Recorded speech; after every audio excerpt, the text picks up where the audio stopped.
Welcome back to a professional match of StarCraft 2. Today it's time for a Best-of-7 series. A set of games I've been wanting to have a look at for a little while already. It's time for a Zerg versus Terran. Where in game number 1 we find ourselves in Curious Minds. So in the top left-hand corner of the map, we have none other than Serral. And his opponent all the way in the opposite corner with the red Terran SCVs. We are looking at Maru's main base. Now, if you're watching this on YouTube, I'm going to be publishing this video on the 25th of December. Merry Christmas. But I'm actually casting this live right now on Twitch as well on the 24th. So let me just put Twitch chat on the screen as well. Guys, say hi to YouTube. Don't be rude. I know a lot of people actually celebrate Christmas on the 24th as well. So, Merry Christmas to every single person that, you know, celebrates it on whatever day or whatever holiday you celebrate. I don't really mind. Hi, Mom. Is she watching, Lucius? That's awesome, man. Yeah, she'd actually mentioned that. No, okay, wait, no, Loco. Anyways, so, this is a series of games I've been wanting to have a look at for a little while already. And, the problem is, right? This is the grand finals of King of Battles, which was played, I think, about a month or so ago at this point. The problem is that it's a very long one. It's like 2.5 hours long or something along those lines. The thing is, both of these players are obviously fantastic. Both of them are incredibly strong, especially defensively, so they don't really die to stupid stuff. And because of that, there are some extremely long games throughout this series. So I guess, in a way, this is like my Christmas present to the YouTube channel. I mean, I wanted to cast this series. I wasn't entirely sure if I should do it in the first place because I know that 2-hour-plus series on YouTube really don't do particularly well, but I also know that there's going to be a bunch of you that will actually watch this whole thing. So, yeah, generally speaking for YouTube, it's probably best to keep the video duration between like 20 to maybe 40 minutes or so. I mean, every once in a while I have a video that goes like an hour. And already that's actually quite a commitment because I'm obviously shouting into a microphone most of the time. Yeah, let's find out together what happened in this Best-of-7. So, I mean, I've already hyped up these players over the last couple of months and really the last couple of years many times. But honestly, in my current opinion, these two are the best right now. Maru, by far the most successful player from South Korea. I mean, by far. There's a couple of players that have been really good as well. Players like Rogue come to mind. Dark, obviously, is really good. And historically, we've had many good players. But Maru has been very strong for a very long time. Definitely the most successful player in the GSL Code S, which is the hardest tournament over in Korea. Wow. Actually gets a drone. Okay. Yeah. Loses the Reaper for a drone, though. Not quite ideal. Anyways, Maru, very strong Terran player. Definitely the strongest Terran player in the world. Definitely the most successful Korean player, in my opinion. Whereas Serral is definitely the best non-Korean StarCraft 2 player. So, in a way, we have like the best player from Korea going up against the best player outside of South Korea. And also, I think currently, it's safe to say that both of these two players are considered to be the number 1 and the number 2. I know throughout the year, especially on a Liga Leg, the rankings did change a couple of times, but constantly Serral, Maru, yeah, they were the ones in number 1 and number 2 position. I think right now it says Serral number 1, Maru number 2. It's been that way for the majority of the year. I know that Clem got very high up a couple of times, and Raynor got very high up a couple of times as well, but for the most part, Serral and Maru have been trading blows. Now, historically, actually, we actually have a quick Roach Warren right here from Serral. Second gas going down as well, so actually, I think this is a response to the Reaper dying. So the Reaper ended up getting picked off pretty early on, and the reason why you don't really want to trade a Reaper for one drone is because of the fact that you can't do a follow-up scout. So at this point, this Roach Warren is going up, yeah, completely unscouted. Actually, not a very good situation here for the Terran player whatsoever. He probably needs to go for a tech lab on the starport to be able to build a tech lab here as well. But okay, looks like we're not gonna... No, actually, this is a 2-1-1 opener, so I guess we're gonna go for 2 medevacts. Could be a little bit awkward. I think Serral wanted to go maybe for a big Roach push. Maybe he's seen something, though, over here at the front. Yeah, that deflected him from going for that in the first place. So he does make a couple of Roaches, but I think that these are actually defensive. So, oftentimes Roach pushes are very strong, especially when the Reaper gets sniped early on, just because you can't actually scout it as a follow-up. Against the 2-1-1, though, the Roaches would show up right around the same time as Stimpack is finishing. So, Serral probably scouted there with a Zergling, saw the amount of Marines, and was like, you know what? I'm not going to be going for that push. Probably the right call. It's a bit of a strange dynamic. Arriving right as Stimpack finishes up, obviously, can be a bit of a disaster.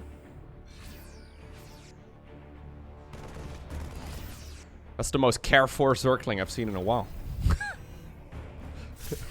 Anyways, generally speaking, I don't really cast a whole lot of games on Twitch live.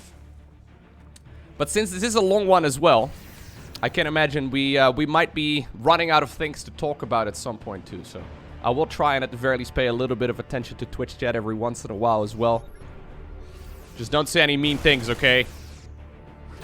Get straight banned from the no, you don't get banned from the channel. Currently, actually, we have 0 people banned, which is pretty good. We have snacks, Lowko. Yeah, did you prepare your snacks? Ugh. Maru almost losing 1 medivac full of units there, which would have been a disaster. Second medivac, this time around with a Widowmine, or I guess second group of medivacs.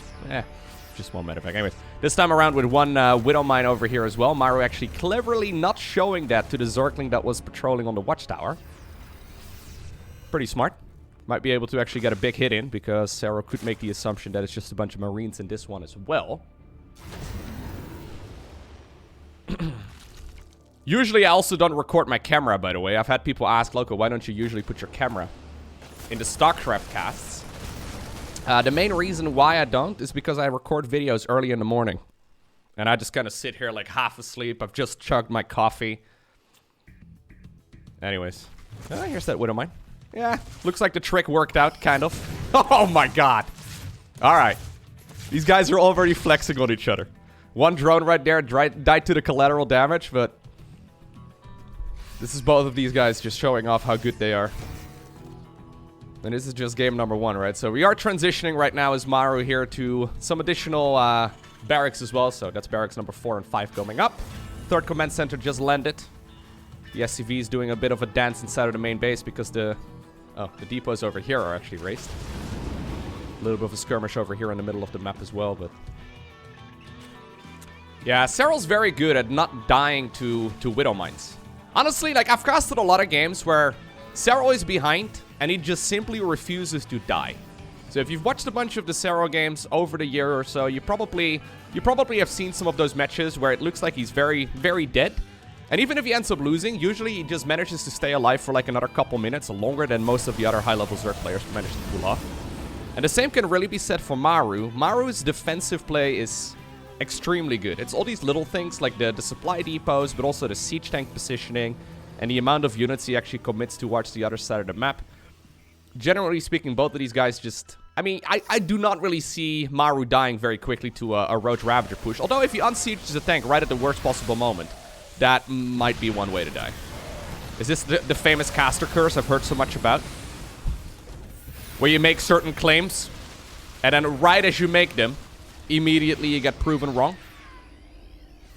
Overseer over here as well, providing high ground vision for Serral. Trying to rain some more corrosive biles. Siege tanks though, all the way in the back. Second factory here is coming up. There's a lot of Ravagers, but Curious Minds does have this nice little ramp leading up towards the Natural Expo. I mean, that's a lot of biles, yeah.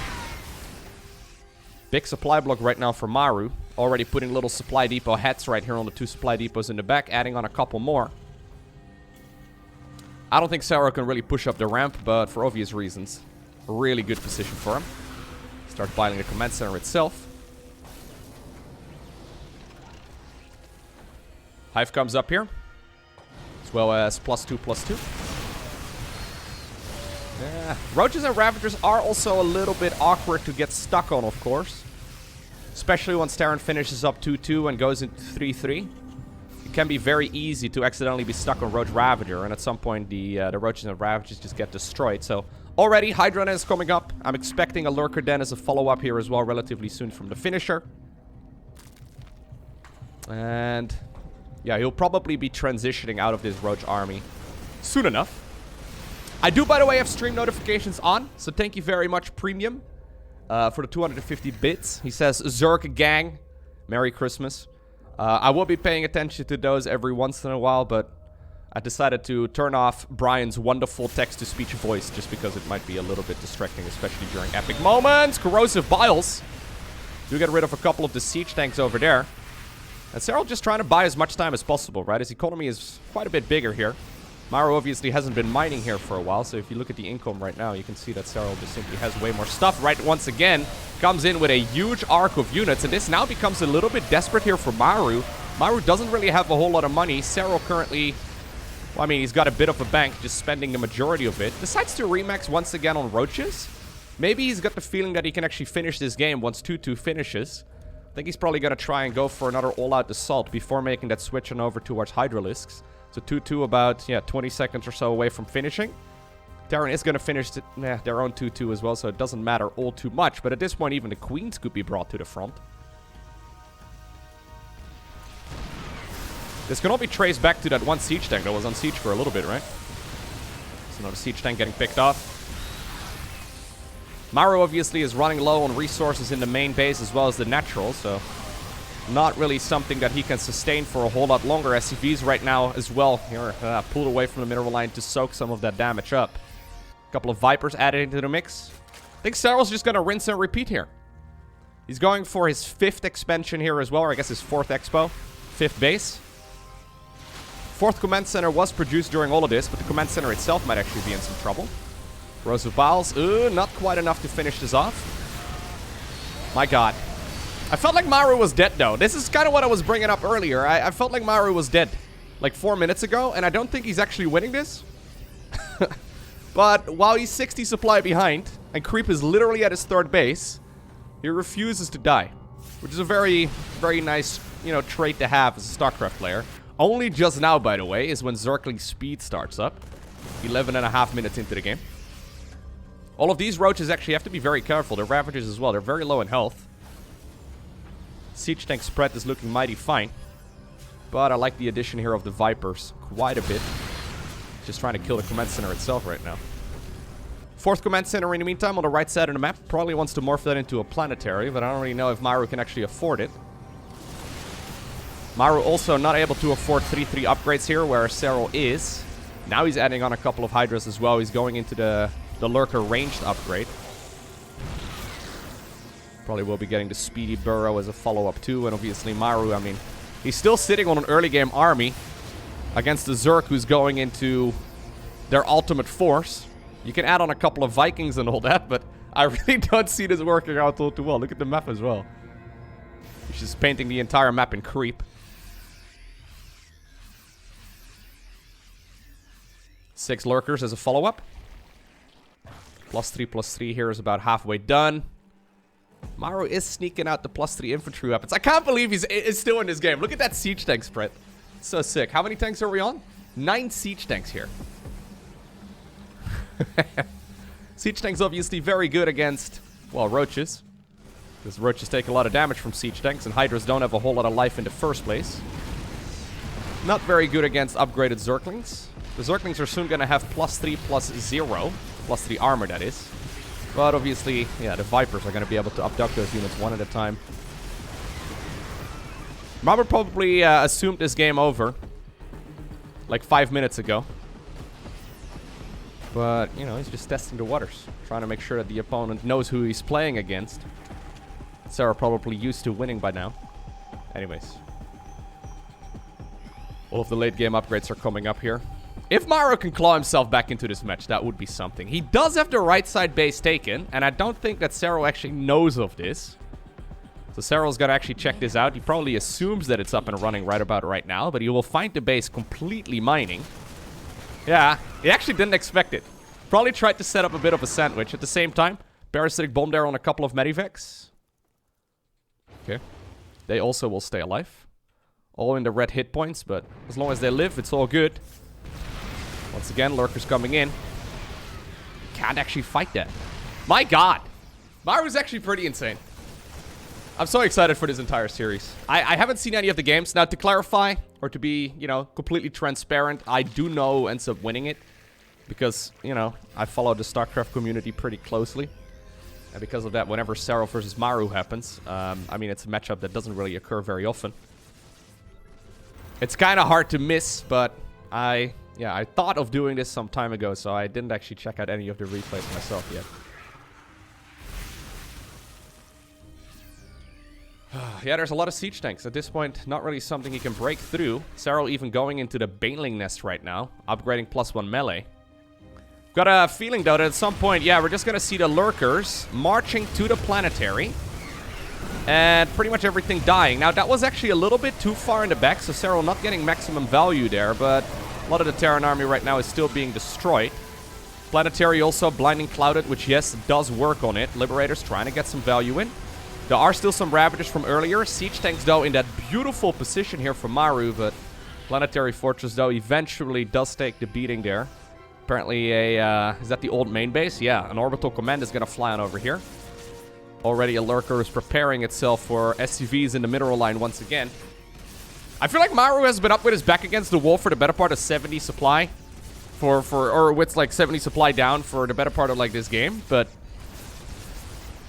still refuses to die.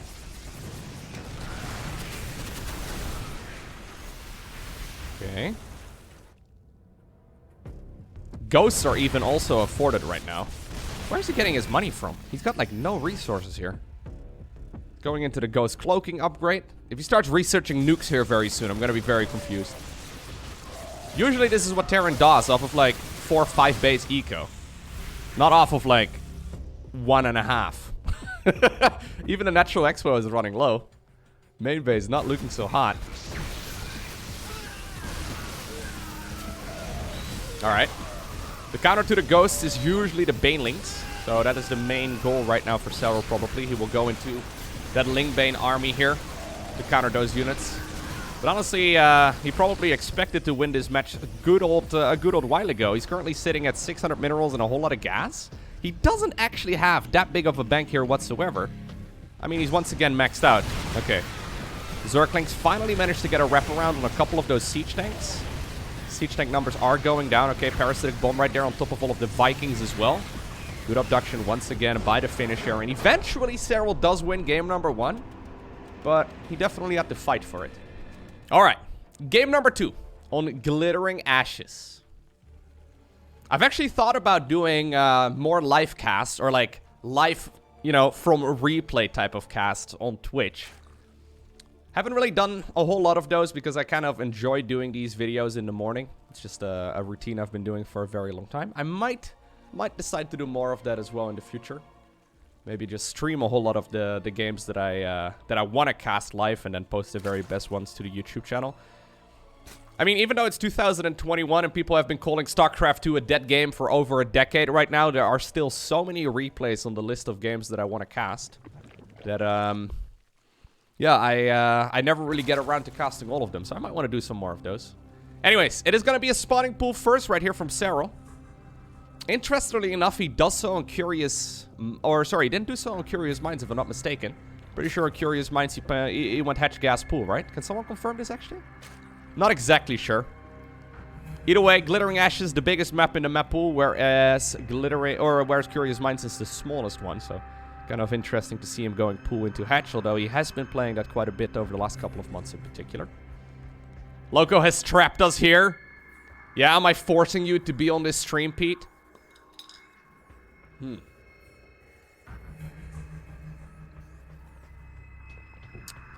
Raynor once upon a time did give this name, or this map a bit of a different name than Glittering Ashes, yes. And somehow, some way, he managed to convince Drogo that it was indeed not Glittering Ashes, but a slightly differently named map. Lowko is, no, it's just water, guys. It's just a big bottle of water. I got this bottle from IKEA. Very fancy stuff, I know. Some people actually think I drink out of like glass bottles of water and I actually buy them like this in the store. Just to clarify, I bought a bottle at IKEA and then I refill it with tap water, okay? Buying bottled water in the Netherlands is not really, that's not really a thing. People don't really buy bottled water. Unless, like, you know, for some reason your water is not working at home, but... Anyways, we do have a bunch of Zerglings right now on the other side of the map. Maru did go for a Reaper, so at the very least he's gonna get some information. Problem is, where'd the Marine go? Okay, the Marine is scouting around inside of the main. Zerglings actually managed to get in here. Command Center obviously is gonna take a bit of a beating. One of the problems, right, is that you kind of need this Command Center to finish as well, just to make sure you don't hit a supply block here. So he's just trying to maximize damage. Honestly, this... Oh my god. Did he lose anything? Yeah, so 1 SCV so far. Very good defense here from Maru, considering the fact that the Reaper was all the way over here and had to travel back for the better part of like 30 seconds there. Alright. That was actually very nice. Not the end of the world, of course, for Serral, who's just gonna re-expand right now to a third base, but everything is a little bit later, and you're really hoping to deal a bit more damage than just delaying the command center there for, I don't know, 20 seconds or so, and, you know, you kind of want to try and kill at least a few SCVs there, but some clean micro there by Maru. I mean, he did lose a bit of mining time as well, but some good hold position control and forcing those Zerglings to derp out a little. Second barracks comes up, so Maru once again going into that more like 2-1-1 focused army. I was gonna think the meta game in Terran vs Zerg is kind of interesting. So for the longest time, we saw barracks into factory into starport with like Hellion Liberator harass, right? That was like, especially early 2021, I would say, and then 2020 for the majority of it as well. That's the main opener we saw, and now for a long time this year, we saw a lot of Banshee starts rather than Liberators. And now apparently we're going back to the good old Marine openers. Still a couple of Hellions, but it's literally just, well, 4 of them in total here. It was very common to see like 8, and then we saw 6 for some time as well, and sometimes obviously we see players going for even more, with like Hellbat pushes and stuff, but heavy Marine focus here. Serral is going to lose that Overlord, but he already did get a full scout there, so he saw the second barracks. Hello, what? No? I swear those Marines could have killed that. I feel like they were just starting to march back. Okay, I don't know. Maybe the distance there was just barely in favor of the Overlord, but yeah. The Hero Overlord? Ooh, I like it. This is from the King of Battles tournament. So it's a tournament that was played in, I think, late November, if I'm not mistaken. I'm actually curious to hear your thoughts on this, right, as this game starts off. So, every once in a while, I have replays from a tournament that I want to cast from an event that goes on over the course of, like, 3 months, right? So, it's a tournament that takes place over the course of a longer amount of time, right? How long do replays stay relevant? So, say there's a really good game of Terran vs Zerg that people recommend between, like, I don't know, Clem and Raynor, right? Like a Terran vs Zerg that I've casted many times before. But it you know, the replay pack of a tournament obviously is only released after the entire event wraps up. How long does a replay stay fresh for? So this is a month ago, roughly, which I think is totally okay. But 2 months? 3 months? When does a game lose its freshness? Yeah, I agree with Eva that it does depend on how the meta develops.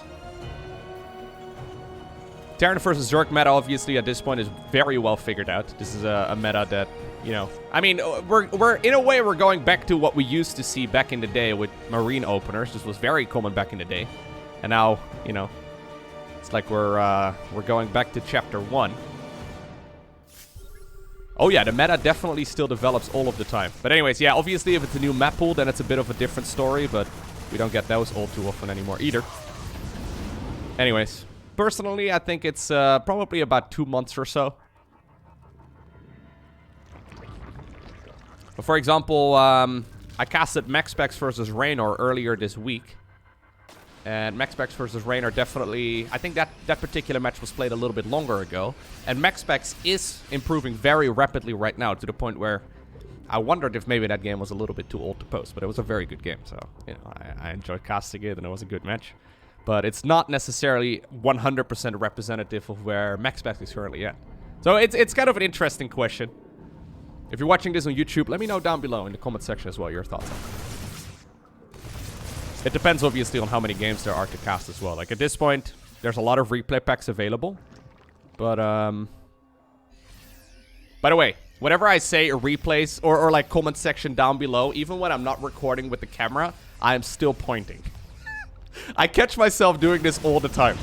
Where I'm like, yeah, let me know down below in the comment section. I'm like, wait, the camera's not even... Anyways, doesn't matter. A little bit embarrassing maybe, but... Either way, a Mutaling Bane follow-up right here from Serral. So he's going into the 1-1 upgrades. 10 Mutas are already coming up. Apparently he's sick and tired of those Medivacs flying around the map. This is obviously an extremely large map. Glittering Ashes.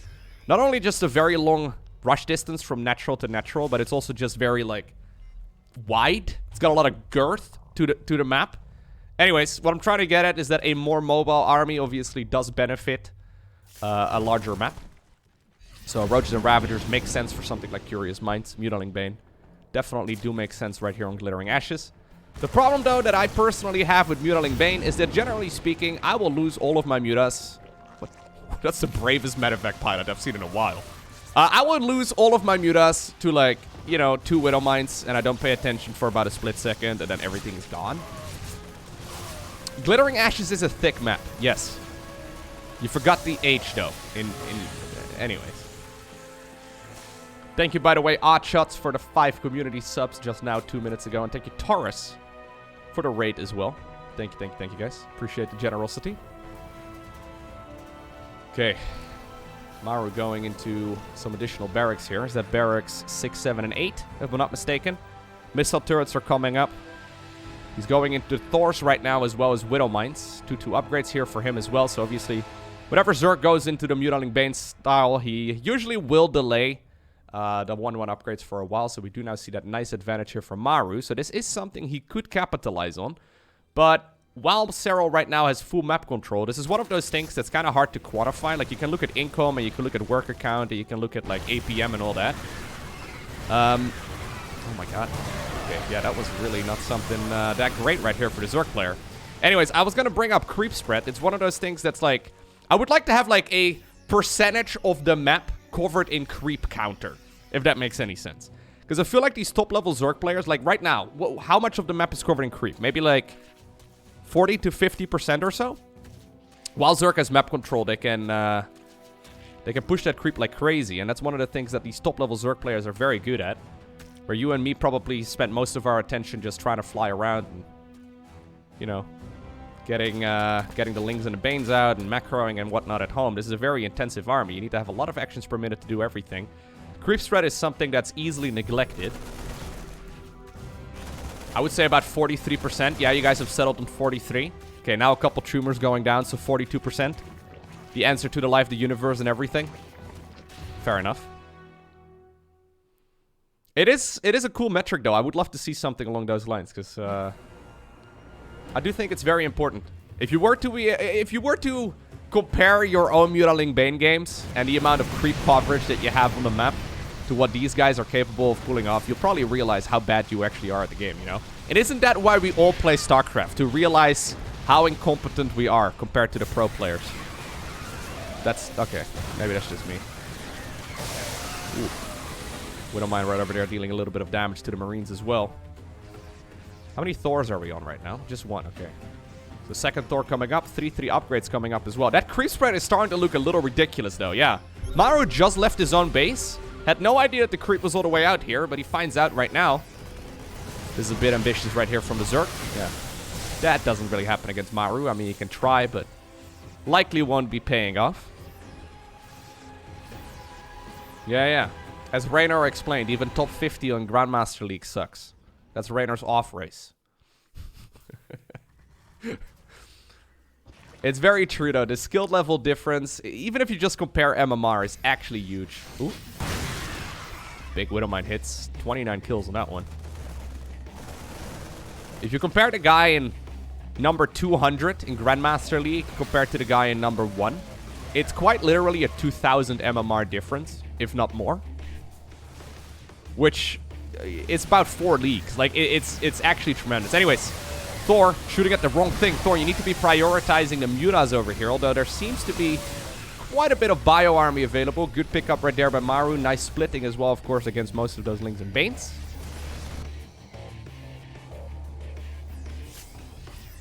Fifth command center on the right side of the map.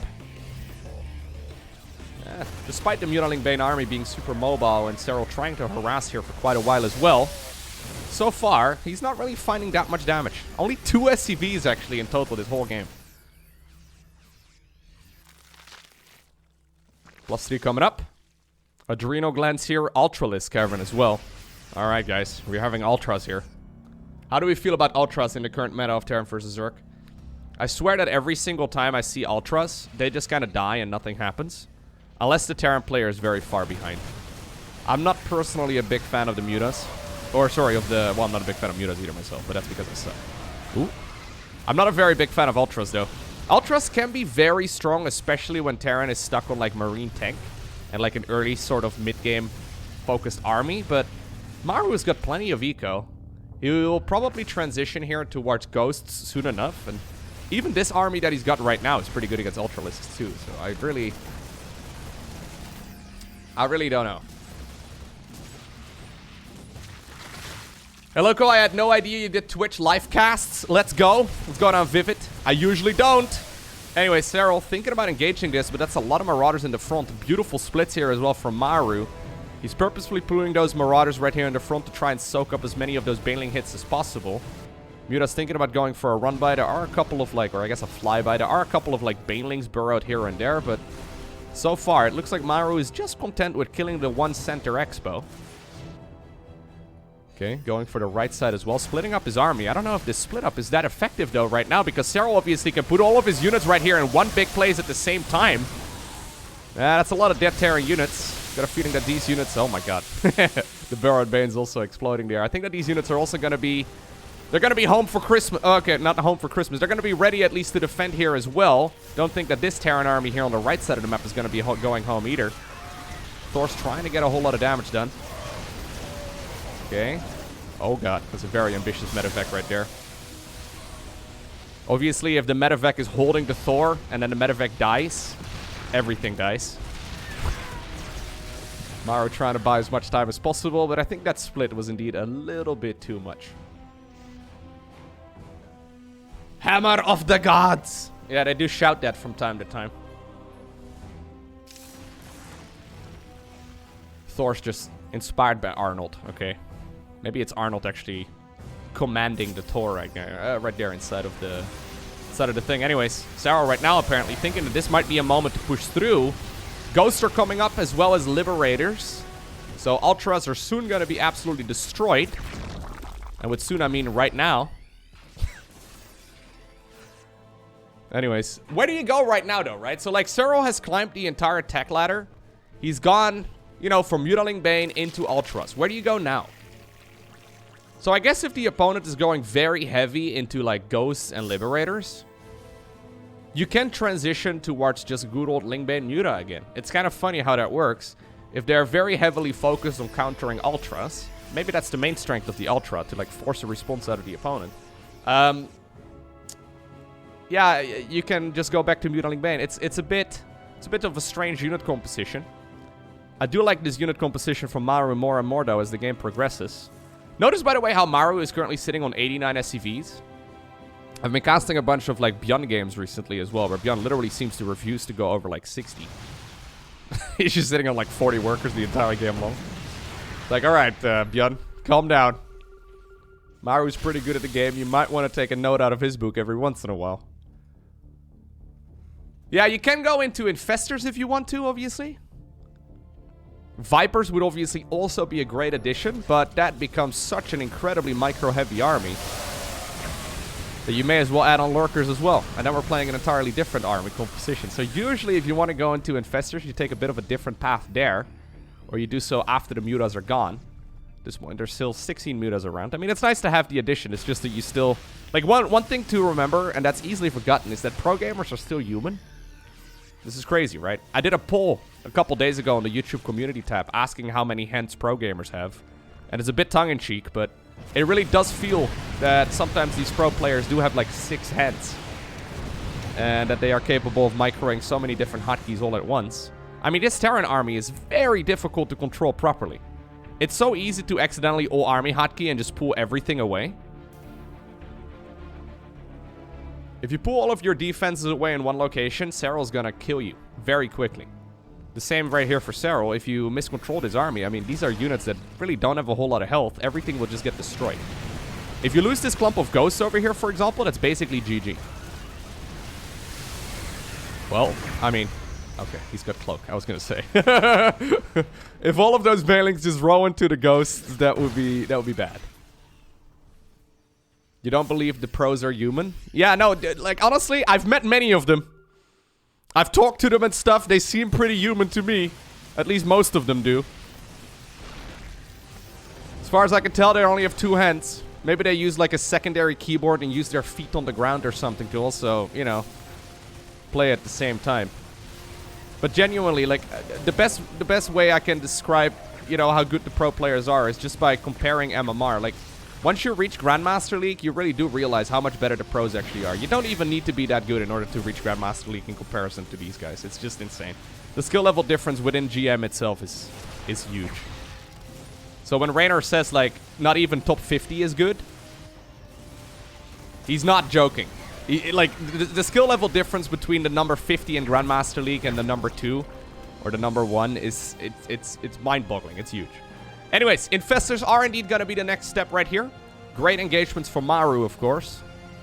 Slowly sniping away whatever he can.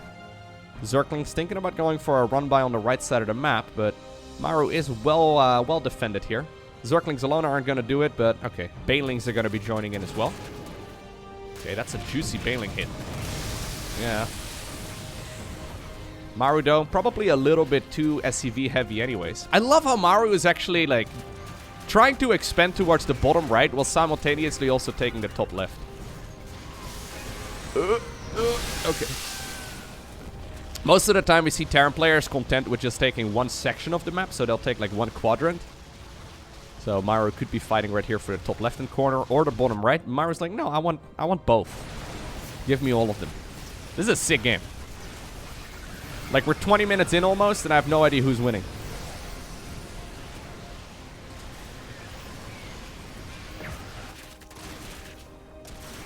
Planetary reacquired right here on the right side of the map. And what started with only 2 SCV kills a little while ago is now slowly starting to build up. This is an army, though, that doesn't have that much anti-air, right? Like, we have 2 Thors over here and 10 Marines and a bunch of ghosts and stuff, but Mutas definitely can suddenly kill a lot of this. Neural Parasite, I don't know if it's researched. I'm assuming it is. Okay, Fungal for now. I might be missing it, but it's... No, he's got Neural right here as well. 25 SCVs end up going down too, by the way. Anyways, he does have Neural Parasite. Couple of Neurals right here. On, for example, one of the ghosts to then EMP the other ghosts. I mean, we've seen that work out wonderfully for Dark recently. Where you Neural Parasite the ghost and then EMP the others.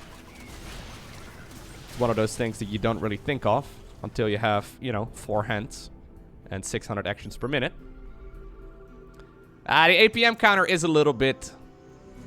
Like, so we have Serral currently sitting at 480 actions per minute on average this game. But that is a little bit inflated. So most of the StarCraft 2 pro players, they use very high repeat rates on their keyboards. So the way that works is, say for example, you want to make a group of Zerglings. Holding down the Z button counts as like 1,000 actions. Just because you've just spent like, you know, 20 larvae on Zerglings while holding down a button doesn't mean that you necessarily did, you know, 1,000 actions. You just held down one key. Anyways. So, APM, it's not necessarily the most effective way to measure how fast someone actually is. There's the Infestor, by the way, coming in from the right. But it's the best we got.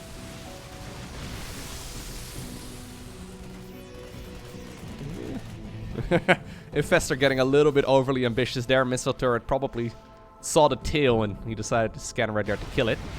Muta's right here on the right side. There is actually a nuke right here in the production tab as well. So that's pretty sweet. I always like seeing nukes, even though these days they're usually just meant to like clear out a little bit of creep. That's how we see most of the creep, or most of the nukes being used, although we have seen a couple of big nukes this year as well, right? 2 games that Solar played on the Romanticide in particular come to mind. I still cringe just thinking about it. That's mostly because I play Zerg myself, I guess, but you guys remember those games? There were a couple of nukes that landed right in the middle of quite literally everything. It was a beautiful game. A good day to be a Terran player, that's for sure. Anyways, dude, these missile turrets over here, so powerful. He does have the high sec tracking right there. Anyways, it gives the missile turret some additional range. Not a super useful upgrade, but it does come into play every once in a while. Serral actually adding on more drones right now, and Maru is slowly starting to take control of the map. So normally, right, when we see Zerg players playing this very active army composition, Mutaling Bane versus, you know, the bio force. Oh, actually, hold that thought. Ghosts running right here from the banelings. Once again, though, splits right here being used. There is a little bit of detection nearby, but Serral not moving the Overseer far enough forward. Takes quite a big loss right there. Okay, he's gonna go in for more. The Infestor hits a huge fungal growth. That means that the Ghosts at the very least temporarily can't cloak. They can't move. Still feel like a lot of them managed to get away there regardless. You know what? That fight still kind of worked out for Maru. Anyways, what I was trying to say is that normally whenever we see this sort of Zerg army, Terran is up with their back against the wall in like 3-4 bases. Maru has got like a million command centers. Okay, tactical nuke flying across the map. Ghost actually channeling it from the other side. Serral, though, calmly just picking off the one that was using the nuke, forcing the rest to run. And right now, actually, this position here for Maru is being destroyed. And that is a ton of Ghosts going down. Not really something that Maru can easily replace. I mean, he's not even maxed out. And he does have some money in the bank right over here as well. Command center here probably wanted to morph into a planetary on the high ground. Definitely a little bit overly ambitious, and that one will be destroyed. Now we're going back down to Ultralisks. Yeah, since there's a lot of Marines coming up, he's like, you know what? Maybe a couple of Ultras wouldn't be bad. Thank you, by the way, Daredevil for the 2 months. Thank you, Watopia, as well for the 54 months. Merry Christmas to you too, my man. Thanks for the support. Nuclear launch detected. Find that red dot. Well, that's only if you use the Loco announcer pack, which every single one of you uses, of course. Right? Right, guys? Yeah, this is an insane game. Maru versus Serral in general is just such a banger of a matchup. These guys aren't really playing Terran versus Zerg. They're like on an entirely different level. Once again, an Infestor right there does get scanned right before the battle starts. Maru preemptively actually scanning his own army here to make sure that he doesn't get caught off guard. Snipes do go down though, but the majority of the Terran army eventually does run away. Ultras? Actually biting through a lot of these forces. Look at that split as well from Maru right there. Don't know if that was intentional or if the units just showed up. Orbital command here though in the top left-hand corner. 34 SCVs as well, but it looks like Maru is going to be able to keep the majority of that alive for now. I really do feel like the majority of the Zerg army could be right over there. Anyways, Infestors, once again, coming in from both sides. Missile turrets are, of course, detectors too. Yeah, I like this for Maru a whole lot better. Evacuating those SCVs on out of there. He's feeling it. He knows that those SCVs would be in a lot of trouble. This is a proper high-level move right here. This SCV evacuation, actually one of the highest level moves here. Even though it's so obvious, we see it all the time where players are too stubborn. They're like, no, this is my base. I got it. Instead, he's transferring it towards the command center right here over here. A couple more drones go down. Okay. So that Widowmine just... It's actually been here for a while, I guess. It's got 18 kills right now. Alright. 90 workers going down at this point. Maru actually grabbing that supply advantage right now as well. That's just because he's got so many of those orbital commands here. No missile turret, so very brave Infestor. Doesn't get spotted for now. He's thinking about moving in here. Okay. Once again, look at the preemptive scan. Maru keeps scanning his own army here to make sure he does not get fungled from left field right there. That's beautiful. Nicely done. I haven't really seen Terran players preemptively scanning their own armies, but Maru knows he's playing against Serral, who likes mixing in that trick. I've seen Raynor do it a couple times. I think maybe Rogue does it sometimes, but resources lost. Surprisingly even. About 12,000 or so more resources here for the Zerg player lost, but that's not uncommon at all. Honestly, that's pretty small considering the unit comp here that Serral is playing.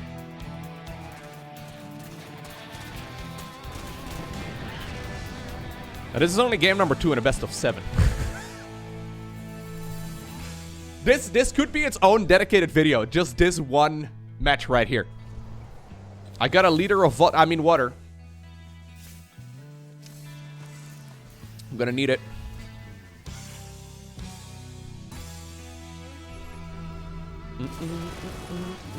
We're gonna be here for a while. You love seeing this in real time? I definitely don't mind the idea of casting more games live.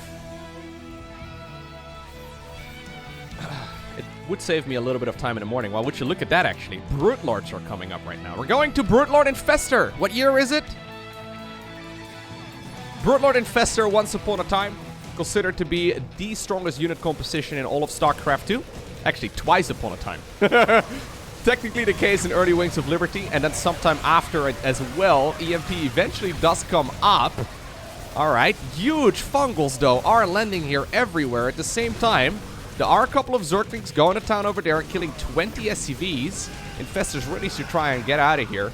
Not a whole lot of anti-air available, though, here for the Terran player, so those brutes are just killing everything. And at the same time, those Zerglings are biting their way through that orbital command as well.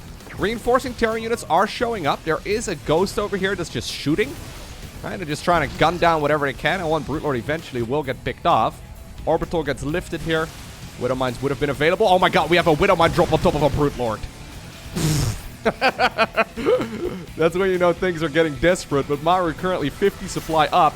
Lings and Banes, though, as a follow-up. Once again, these Medivacs are out of energy, but no anti-air available for the Zerg player, so the Medivacs pick up and get those units out of there. Random missile turrets being planted around the map, probably to spot any incoming infestors once again. God, these guys are so good. I've never seen a Widow Mine drop on, or like a 3 Widow Mine drop on 1 Brute Lord. That's the first time.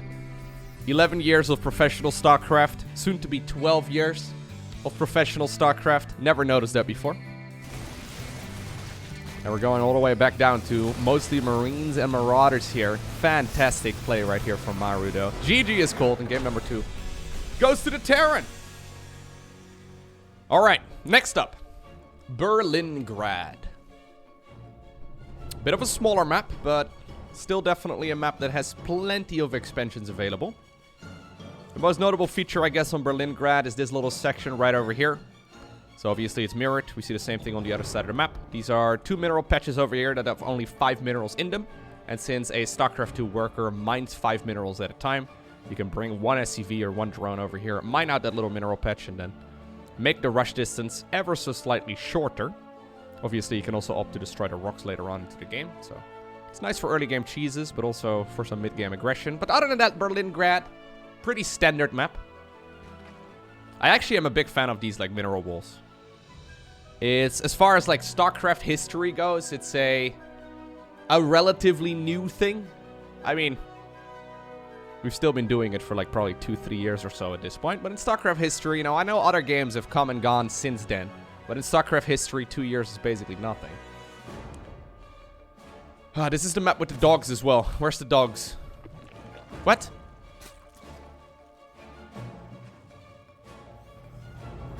Are we playing a version of the map that doesn't have the dogs on it? Oh no. No doggos? Maybe they clicked on the dogs. I actually saw a, let me see if I can find it. I saw a Euthermal tweet a couple of days ago where he was complaining about the Roombas. Look, here's the tweet. Can you guys kill the Roombas in your base, please, so I don't lose my Reapers by accidentally clicking on them?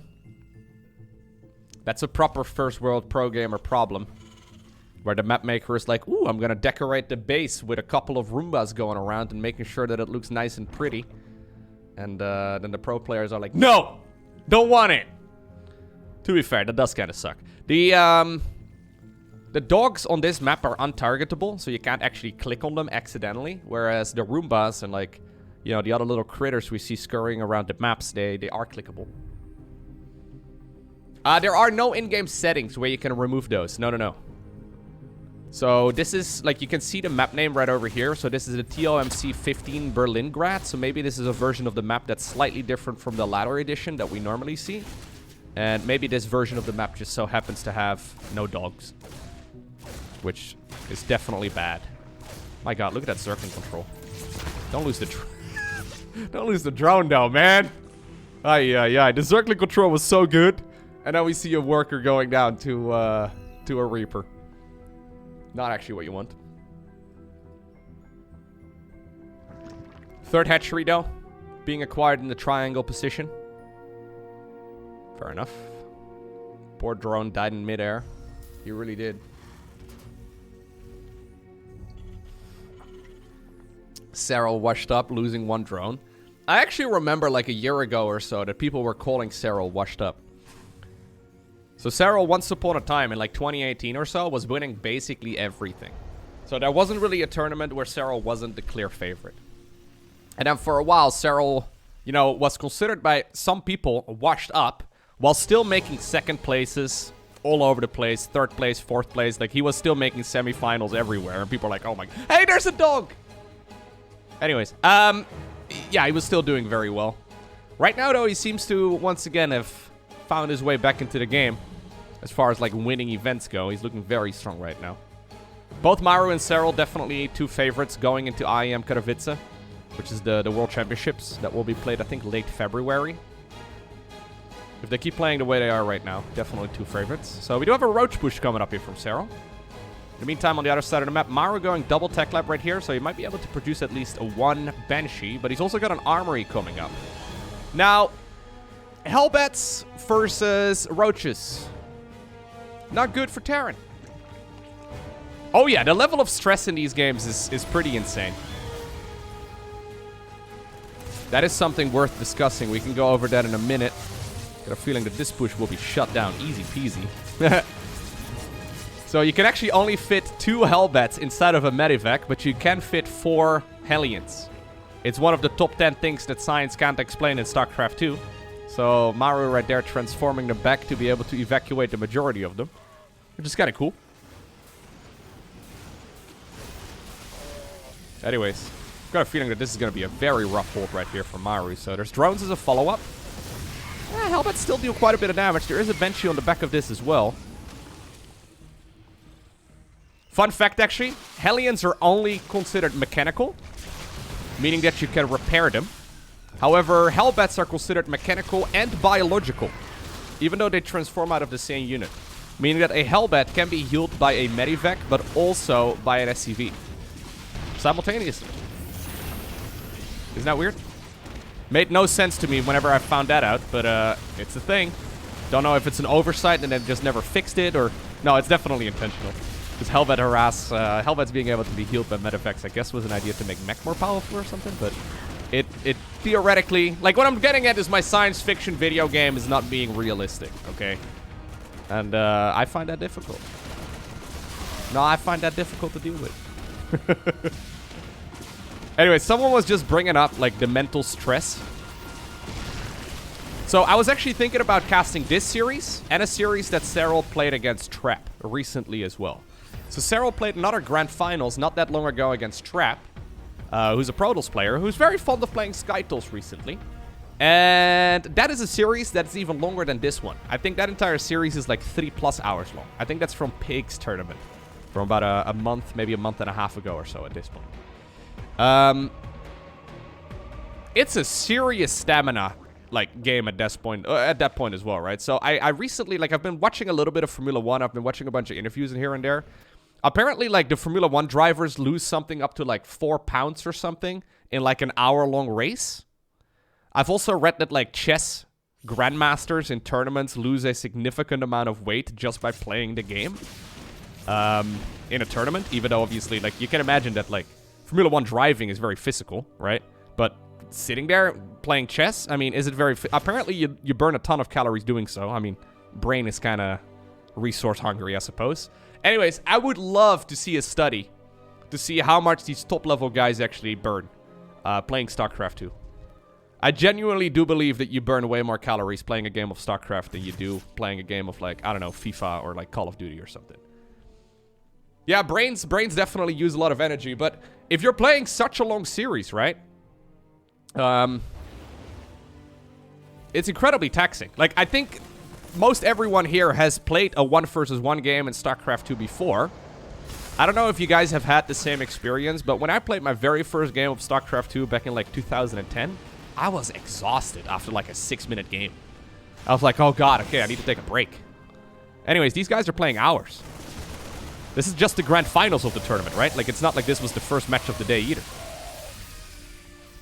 Anyways, Zerglings and Mutas going into the Natural Expo. Mutas are going to open up the front door here for a little bit, but apparently it's down anyway, so They're just going to go after the missile turret inside of the main base. And this is now becoming an absolute disaster here for Maru. Serral on the back of this, obviously, still sitting at a healthy amount of eco. Fourth base just finished up. Zerglings here are going to open up the opportunity for the Mutas to come in. Mutas are like, okay, you didn't finish the job. We'll do it for you. Bailing speed, only about 90% or so of the way done, so it's still going to be a little bit. I don't think Serral can just go win here. If bailing speed was done here, maybe he could, but there's still plenty of Marines available. But that is a ton of SCVs to lose at this point in the game.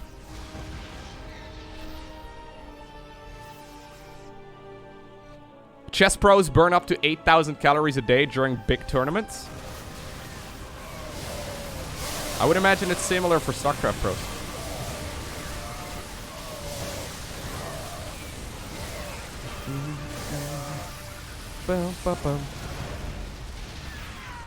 This is too much damage. Serral dealing too much damage. Scan right now reveals the third and the fourth base.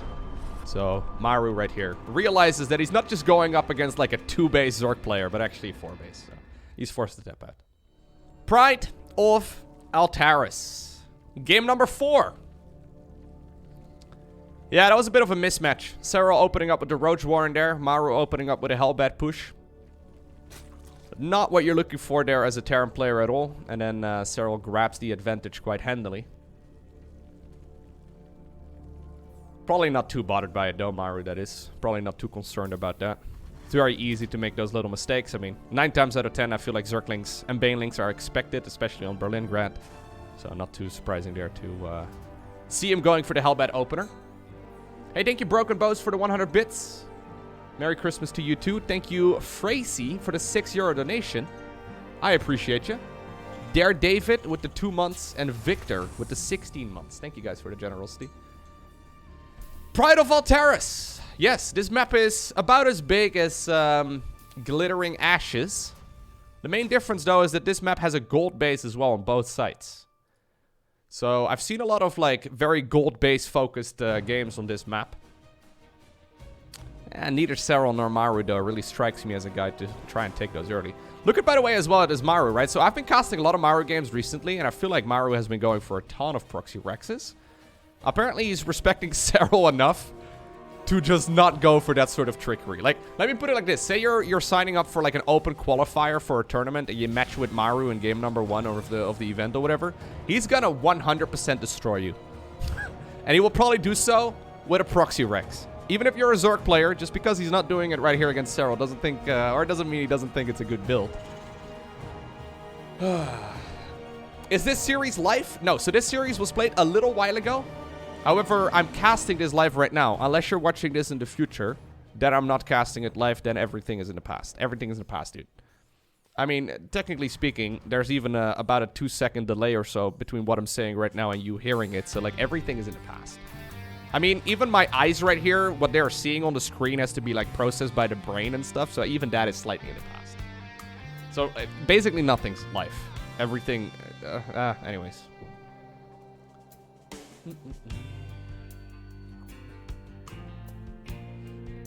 I'm so used to watching your cast on YouTube, I keep looking for the ×2 speed button. I had someone comment that the other day that they were watching one of my videos at normal, regular speed. And since they're so used to watching me at ×2 speed, apparently my voice sounded funny and I spoke very slowly. They're like, Lowko, why do you speak? Do I speak slowly? I don't think so. I notice when I talk faster than this, I start stumbling over my words a lot more. So I don't intentionally talk slower than I mean to, but it's kind of funny, I guess. If you're used to watching me at ×2 speed, it can be a little bit funny to all of a sudden hear me at a regular pace.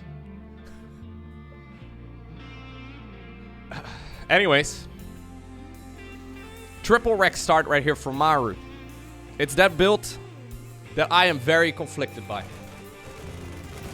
I played against this build a bunch of times over the last few days, and I don't think I lost to it a single time. I really am not a big fan of this build, but the top level Terran players keep playing it. So originally, this is more or less like a Terran versus Protoss build, and not really a Terran versus Zerg one. So, yeah, you go for triple barracks. One of them has a reactor.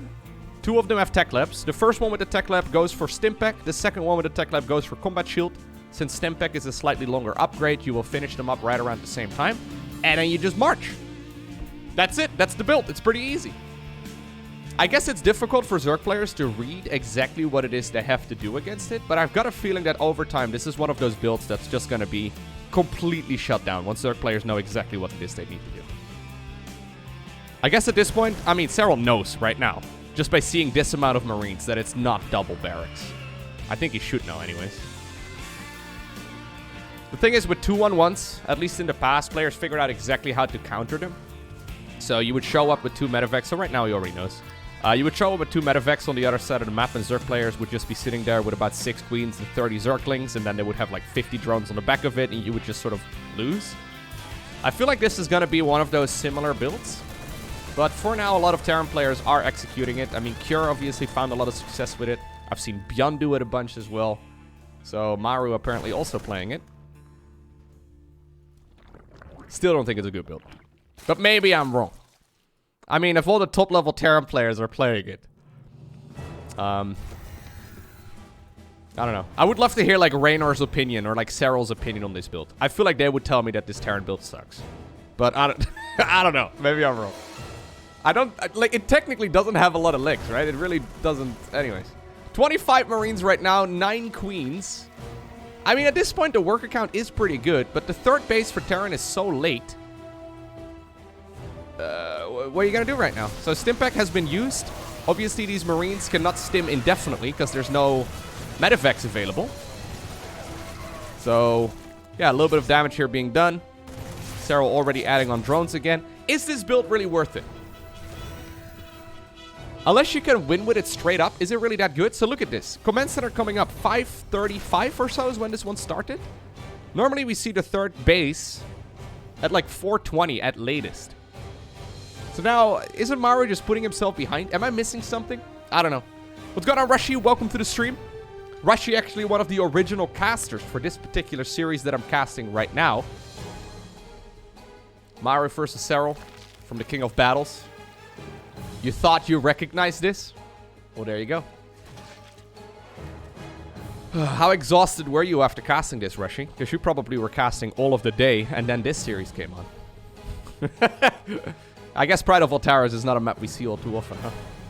Especially Maru versus Serral. This is probably the only game on Pride of Voltaras they've ever played. 10-hour day? 10-hour day.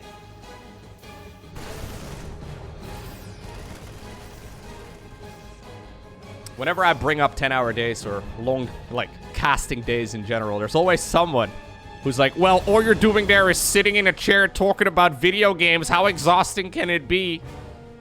There's got to be one of those. One of those people watching this right now. And to you, I suggest, give it a try. See how it goes. Actually, you'll probably lose your voice by hour 4.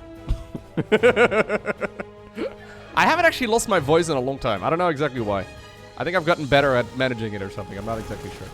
But, yeah, I haven't really had voice issues.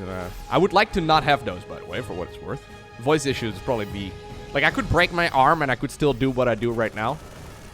I don't even need legs. But I kind of do need a voice, I guess. Alright, love this siege tank positioning right here from Maru. Look at that. Like a little cradle right here for the siege tanks. That's beautiful.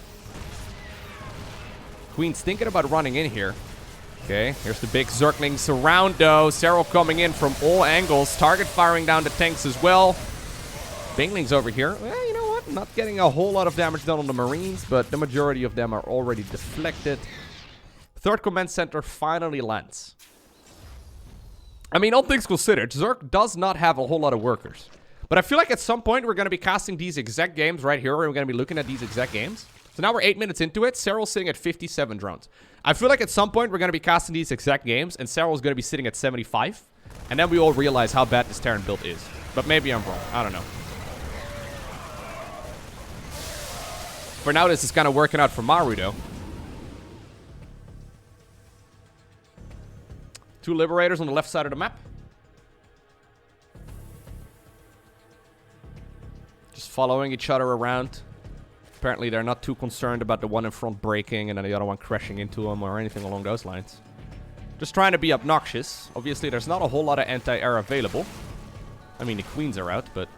a little bit awkward there. Brenda's big toe right here is inside of that circle. Almost get killed because of it. Gold base has been acquired by Serral too, but Maru spots it basically right after it goes up. And this is where Maru really starts that multitasking. No council on that base.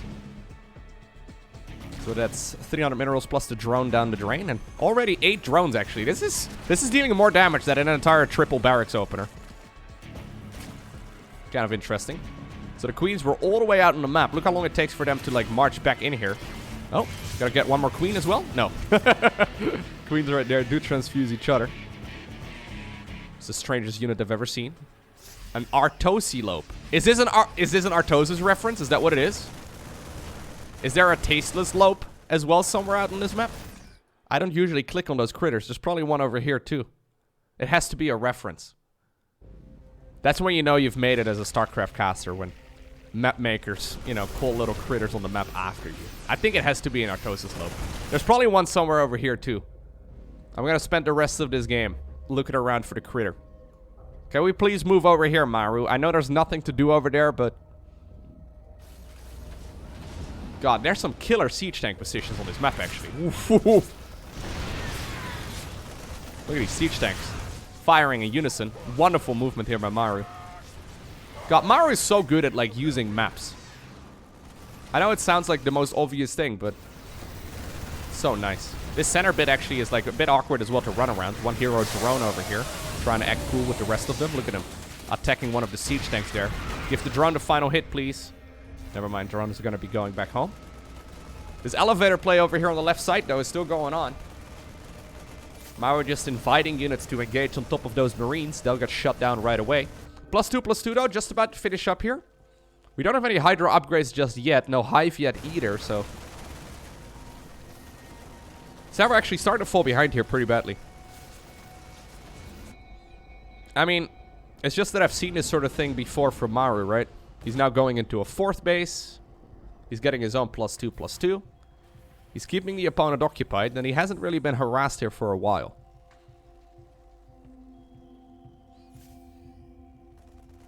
Liberator's pretty nice here.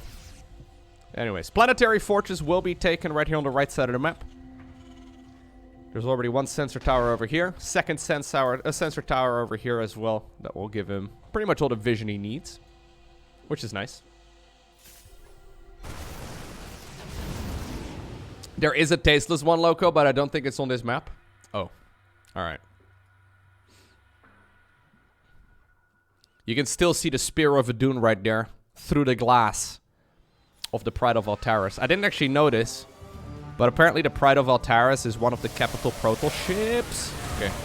I mean, I could give you my lore tidbit, or I could actually cast the game. Back to the lore. Now, Pride of Altaris is apparently one of the Protoss capital ships. And you can see the other Protoss capital ships through this, like, little window in the center of the map. Isn't that cool? I think that's cool. I told this to Roddy at Stay at Home Story Cup, and Roddy was like, okay. I was like, what? That's so cool. What do you mean? What do you mean, okay? Fun fact, actually, a lot of the StarCraft pro gamers, and a lot of the StarCraft casters as well, for that matter, have never played the campaign, nor do they even give two, like, they don't care at all. They don't give it. It's just about the game. There's, I think, a unit called Raynor or something. I don't know what a Raynor does, but he's probably a Zerg unit, right? That's probably how the majority of the StarCraft pro gamers think.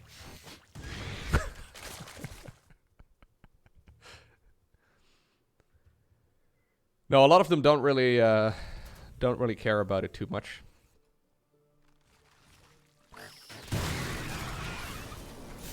Some of them do care, though. Some of them play co-op as well and do, like, the mutation missions every week. But a lot of them really, I remember, this always kind of stuck with me. I remember a long time ago, Idra. He played for Evil Geniuses back then. This is like 2011 or so. He was like one of the very best players in the world at the time. And he did, like, he said multiple times, I'm not a gamer. He's not a gamer, he's just a competitor. And StarCraft 2 happened to be the best competition he liked at that point. And I thought that was fascinating. I'm like, what do you mean you're not a gamer? You literally play a game professionally. Beautiful engagement right here, though, from Maru. My god. Dragging that army back into those siege tank lines. The Liberator's dealing a lot of damage. Look at this. Just a small group of Marines here baiting that entire Zerg force down. I would love to see this creep tumor over here being killed. Yeah. Maru apparently thinking the same thing. So Maru and me basically in one line of thought, you know? That basically means I'm Maru. You're welcome. That's not how it works. Anyway, there's a follow-up right now. We do have Vipers here added into the mix. Lurkers are going to be coming up for Serral eventually. A little bit late in those, but he is going to try and follow this up with some more reliable units. My god, those siege tanks in this game. Yeah, 17, 18, 15 kills. I mean, don't forget about the ones right there on the left side as well. The ones over here in that little cradle. They've been getting an insane amount of value.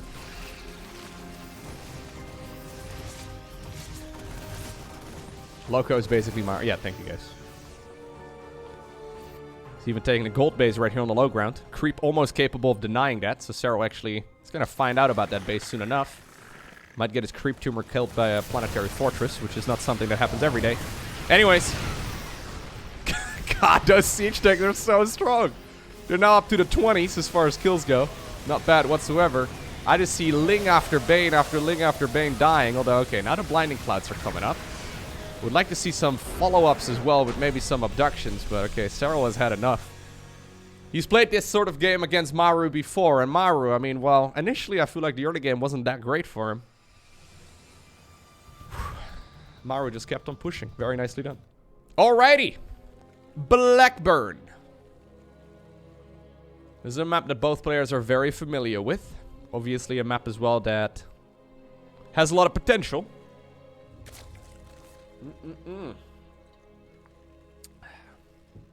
Both of these players actually currently in the running for the first StarCraft 2 Pro to earn $1 million as far as prize money goes. So there's this great website called Esports Earnings that keeps track of all of the different games that are going on in esports right now. And StarCraft 2 apparently has had a total prize money awarded of $36 million. Not bad whatsoever.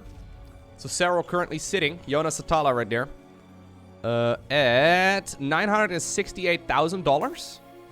Rogue $960 and Maru at $958.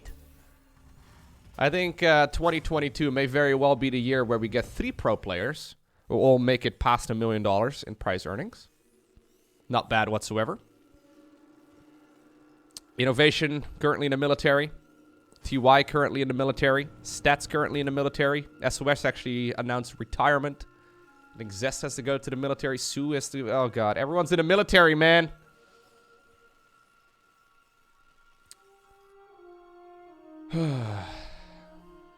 Anyways. Nearly as much as Lowko makes. Sure, guys. Sure.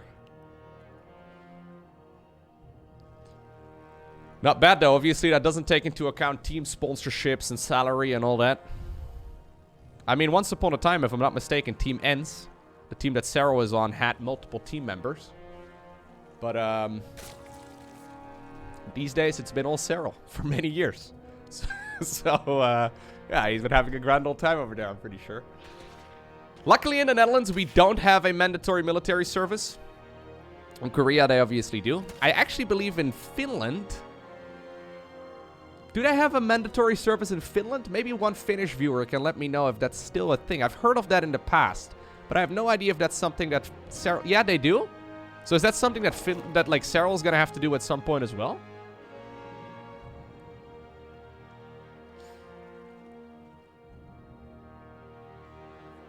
That would be a strange situation if Serral has to go do his military service. I think 29 is the age limit for that. Okay. A high-profile recruit. Let's see. So Serral... Even though I've been watching these players for a long time, Serral is born in 98, so he's 23 years old. Maru, I mean, I've brought this up many times before, but I watched my first Maru game in 2010. And Maru is currently 24 years old. Yeah, Maru is... Yeah, people always keep hammering home about how young Raynor is and Clem and, like, max specs and stuff.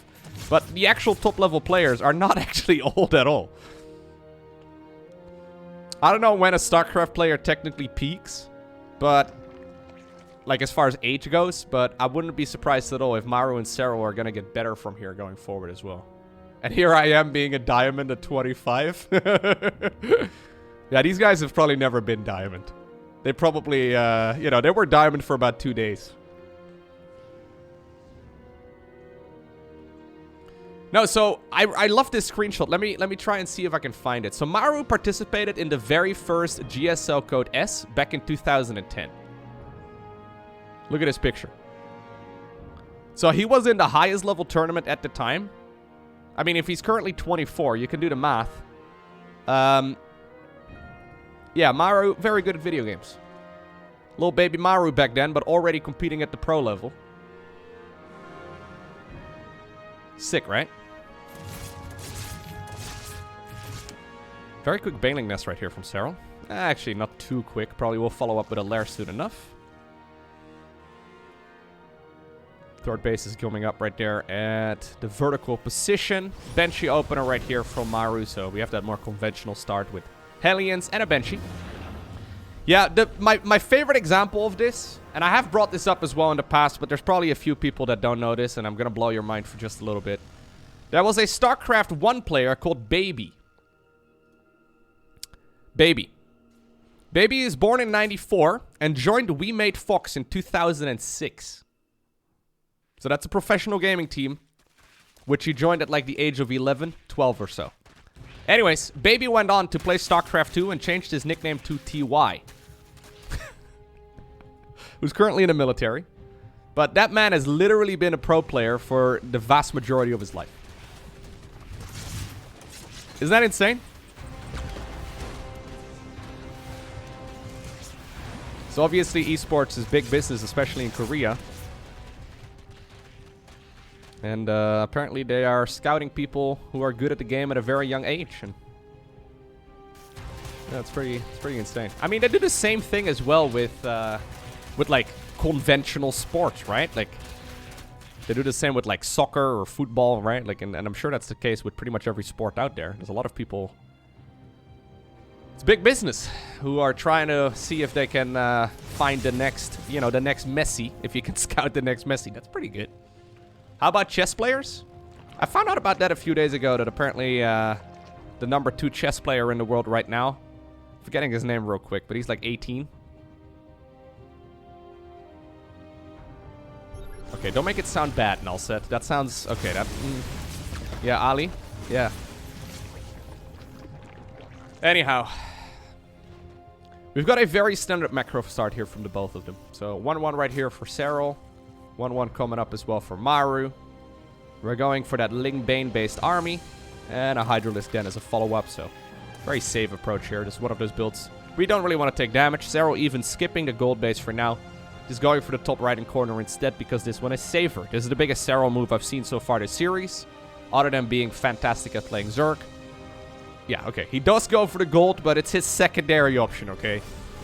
Like, Bly would be taking the gold base as his natural, right? Like, this would be the first base he takes, but... Serral playing the stock standard style here.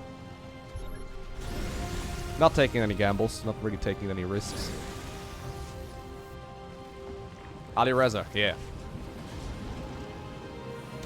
Now, I love this little move, though. Turns out it's cool to take that top right-hand base first, because you're going to be in a lot of trouble. Maru's going to start harassing this base from the back. Instead, though, Serral right now is thinking, okay, well, if your units are over here on my side of the map, I'll force a council on your 4th command center, and I'll start harassing the SCVs over here. Maybe Maru can justify this by killing another base in the top right-hand corner, but this is a lot of damage right now that the finisher is dealing. Even rolling Banelings right here into the natural X. Oh, God. Really? Anyways, there's a lot going on here. Army in the top right-hand corner also does get surrounded. 20 SCVs end up going down here so far. There's more Zerglings over here as well, working on the 3rd base. And what seemed like a great attack right there from Maru initially. I mean, he killed a hatchery that was building. Whoop-de-doo, right? Like, that really wasn't that great. Almost feels like that gold base right over there from Serral was an invitation with the timing that he took it, right? He's like, okay, please come harass me. Please attack that hatchery from the back. See how it goes for you. Anyways, infestation pit. Serral's just gonna retake it.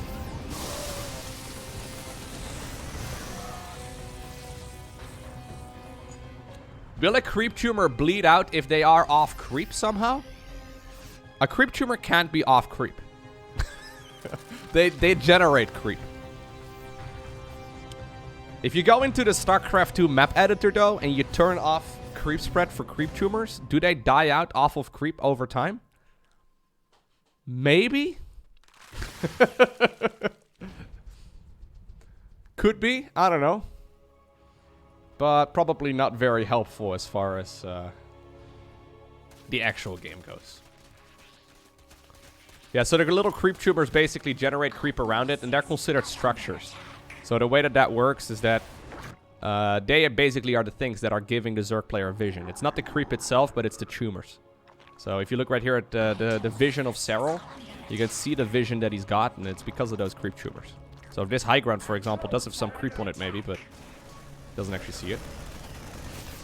At this point, there is some creep over here in the back though, so Serral's going to be able to bring the queens as well as the lings and the banes in a better position, a bit easier, so the gold base should be much more mineable.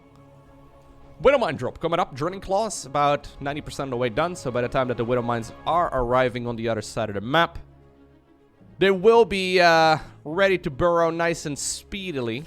Probably will be aiming for the golden minerals here. Drones are nice and stacked up over here. Oh, he said off crap. Crap. Just say pancake, chat, or pannenkoek. I will accept pannenkoek as well. Just a Dutch word, okay? Anyways. Crepe. I think they say crepe in English-speaking countries. Yeah. Crepe tumors. Something else entirely. Widow Mines. Not aiming for the gold. 12 o'clock base. Also being cancelled. Widow Mines over at the third. They scout the Viper coming up. Queen's also off creep. Okay, so once again, Maru making like 4 moves after another that are all fantastic for him. Dealing a bunch of damage, killing a base, sniping a bunch of queens. They're not game-winning moves, but they're like little steps, right? Like little steps that allow you to eventually win a game. You just gotta do about 1,000 of those, and you might be able to take a game off of Serral as well.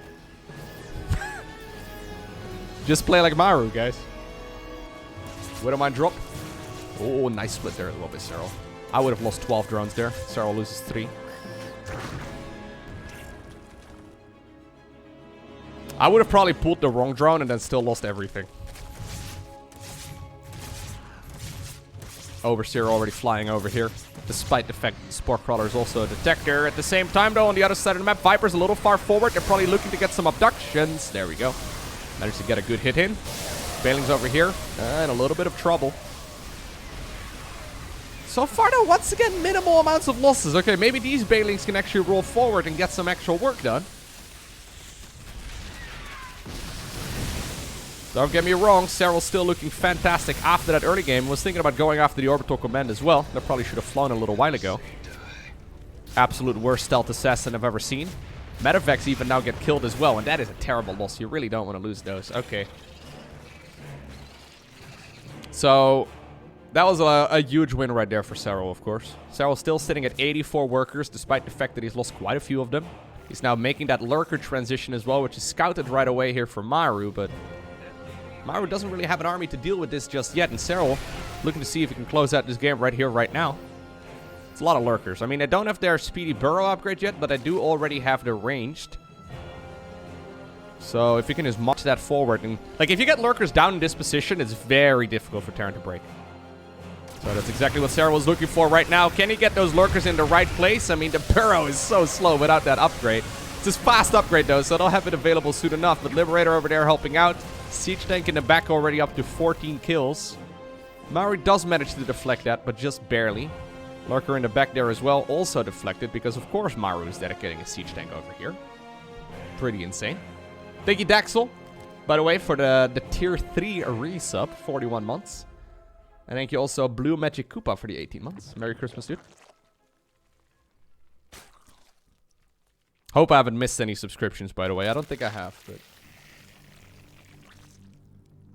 I do appreciate you guys. Thanks for supporting the channel directly.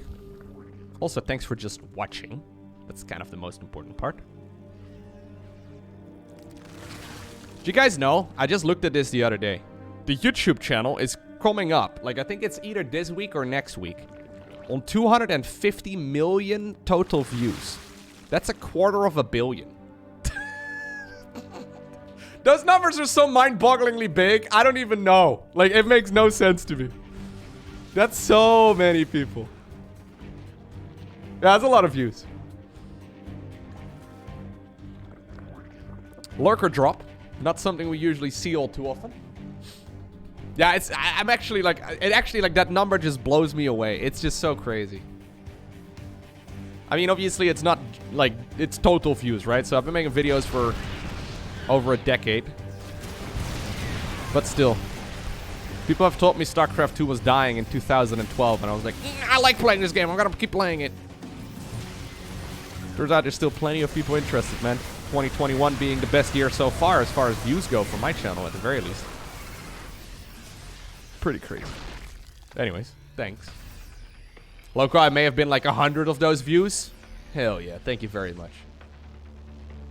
Yeah, Widowmine's getting a lot of hits. A lot of hits. Maru, like, his defensive play is honestly something else. Like, imagine this, right? So imagine you're Maru here in this scenario like 3 minutes ago.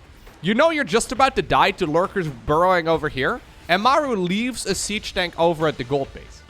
It is incredibly tempting as a Terran player to just put all of your eggs over here where you're most likely going to be attacked from next. But Maru's like, no, this is like all I need. This is the best way I can win. And it's super hard to actually do that. It's little things like that that look very easy. Mineral field almost mined out there, but not quite enough yet. Snipe's actually becoming super powerful. I mean, Serral was very far ahead here, and he's definitely still looking mighty fine. But Maru is doing Maru things. He's not dying. Picks up the majority of those ghosts as well, gets them out of there. Yeah, Maru is just so ridiculously good at defending. It's actually insane. It's not even close to, like no disrespect at all to, like, for example, how does this work? Oh, never mind. It's the Circle of the Liberator. Anyway, it's not even close to, like, say, for example, a Bjorn or a Clem or whatever. Like, I feel like Maru, as far as defensive play goes, is just... I don't know how he does it. It's on another level. You see the other guys doing the same things, but for some reason, it seems to work better for Maru. How much damage does one snipe do? Too much. There's your answer, Ellie. Or Elo. I don't know how much damage one snipe does, but... a lot. I do actually think ghosts are a little too well-rounded. Like, I don't want to really discuss balance all too much. I also think queens are too well-rounded. But, yeah, ghosts really are absolutely amazing against Zerg late game. So ghosts have a couple of very useful skills. First off, they have a skill called Snipe, right? Steady targeting. Very good against big hitters, like Lurkers, like Brute Lords, like Ultralisks. And then secondly, they have a skill called EMP, which is very good against Spellcasters. So, I mean, for late game Zerg units, we're thinking Vipers, Infestors, Brute Lords, Lurkers, Ultras, and basically all of those. Yeah, the Ghost is very strong against.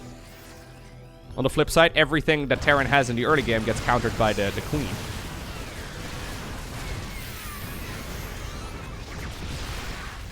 My god, Serral is desperately trying to win this game.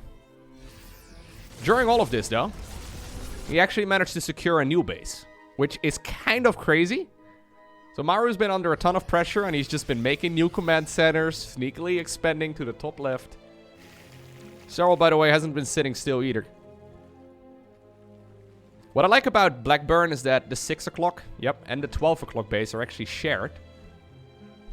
So if Serral can mine out the both of those, I mean, that's obviously minerals that Maru won't be getting. That means that the only extra base that Maru can still get at that point is this one right over here. Yeah, exactly. Maru is losing the war of attrition here as this game progresses.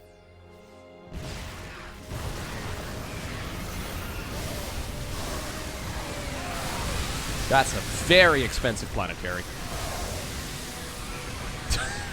I mean, it's dead. Congratulations.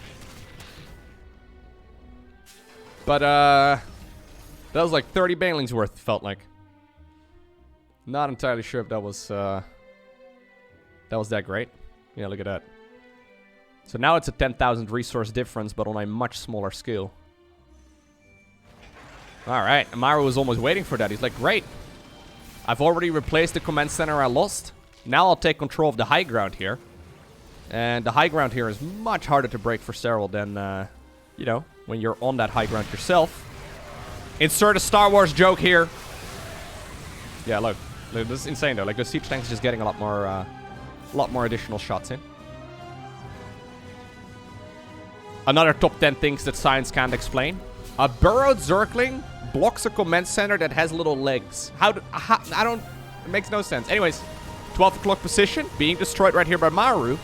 And Maru, who was previously up with his back against the wall, is... is doing that thing again. Where he's like, okay, I won't die. I'll just slowly, steadily progress in this match. Very cool stuff. Brute Lord's coming up here for Serral, going into Brute Lord Infestor. Neural Parasite also researching. Second Spire even coming up, so Serral can afford both of those upgrades. His bank is actually not really looking that good here because of all of those lost minerals, right? So, I mean, he's maxed out, basically, but only with 400 minerals in the bank. 6 o'clock base also being destroyed right now. There's a huge amount of siege tanks over here, but not a lot of Zerglings to actually clean all of this up. So, yeah, Serral actually taking the pace of this game down a notch. Going down towards the Brute Lord Infestor army, so... This is a very strong force, but obviously very, very, very slow.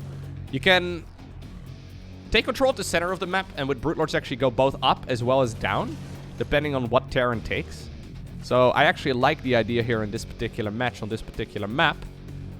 Like if you compare Blackburn or Blackburn rather to like a Glittering Ashes, there's not as much terrain to cover, and since Brute Lords are so slow, they actually do make a lot more sense on this map.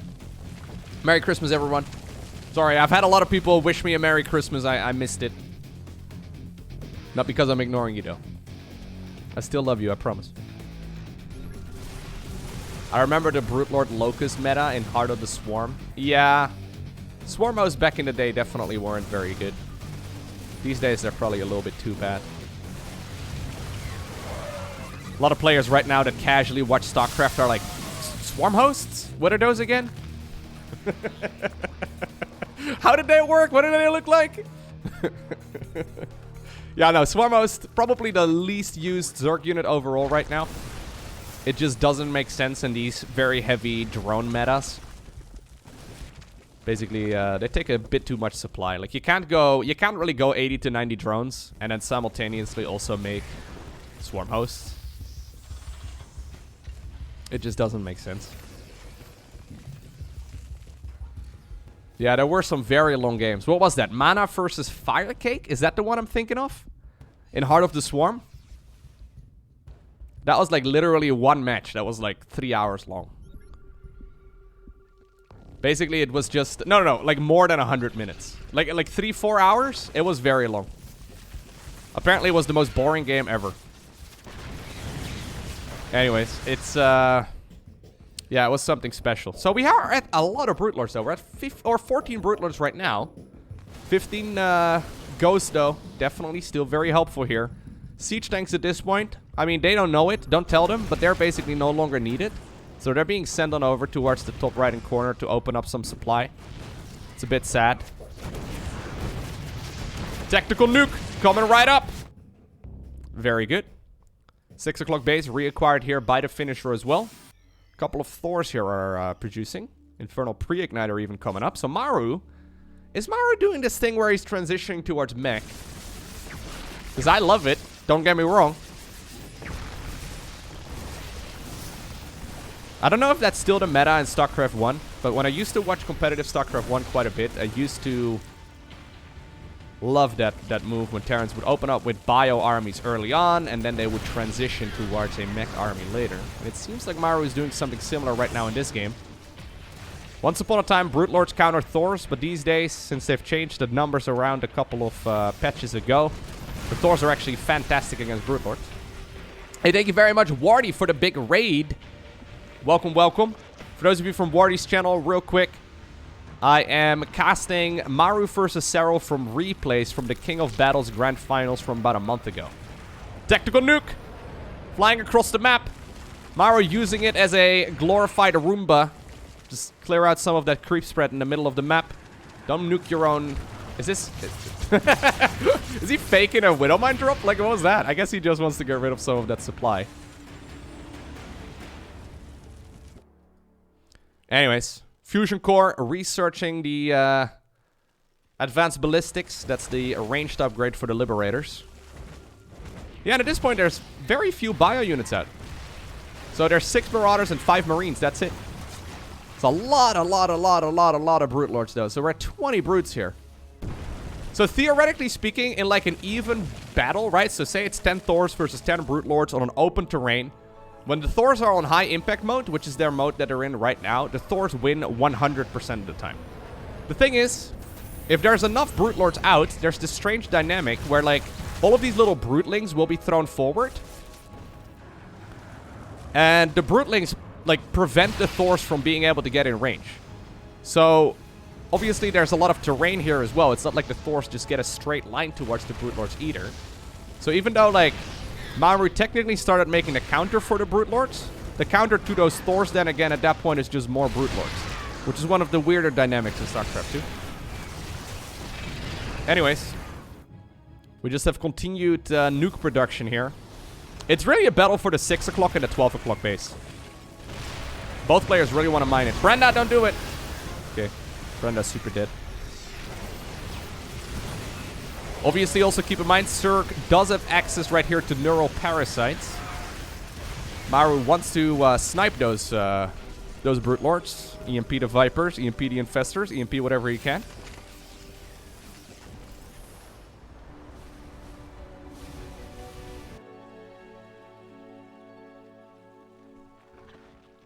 Yeah, these guys are pretty good at the game, huh? Pretty good. Yeah, pretty decent. It's actually insane. So how many control groups do they use at this point? I guess they have a lot of units here that aren't necessarily on a hotkey. I can imagine that maybe some of these units over here aren't on a hotkey, or maybe they are, but on one that's like far out of reach. This is probably on 3 control groups. Queens are probably on a separate one as well. Okay. Those are very good moves, obviously, here for Serral. Oh my god. Huge fungal. Can he actually follow up? Banelings are rolling forward right now, okay. Oh god. Fungal just ever so slightly too short right there. Maru manages to sneak away, but just barely. Serral still mining the 12 o'clock position. Also reacquiring the 6 o'clock. Maru's gonna run out of money here soon enough, but he is trading far more efficiently with the army that he's got. It's just that he can't really engage into this group of Brute Lords very effectively. Serral's still getting more upgrades as well. Same can be said right here on the other side of the map. Tactical nuke. Flying through the center. Careful now, Serral. Okay, he actually abducts that one ghost that was using the tactical nuke. That's one way of getting rid of it. Don't try that in your own games. These are professionals. Don't try it at home. It's a terrible mistake. Don't do it. I've tried it. Don't do it, okay? I mean, you can try, but these are stunts performed by professionals.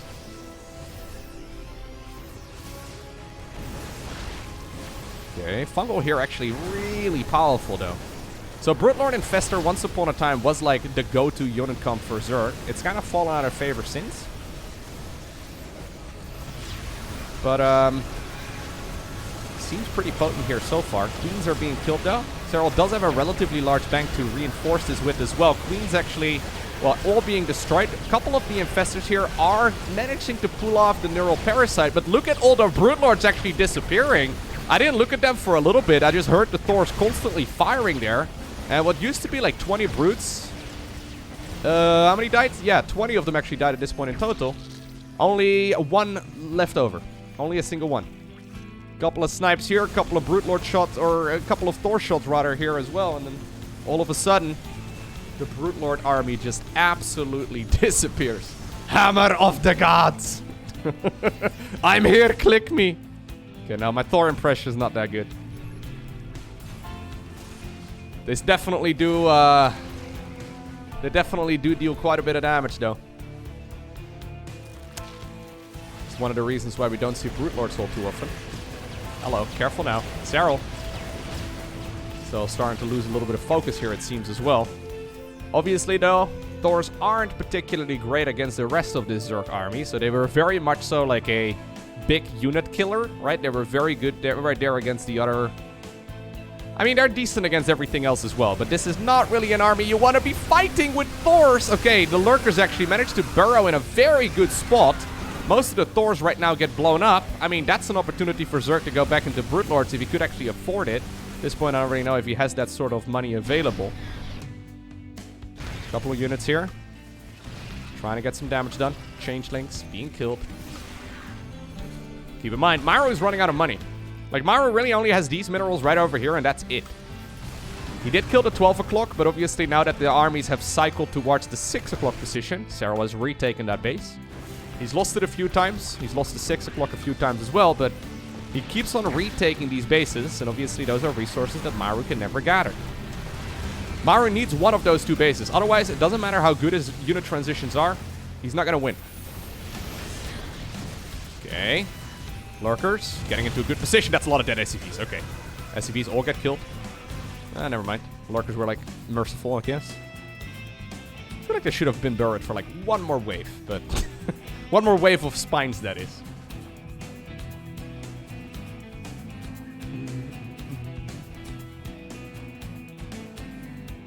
$12 o'clock base.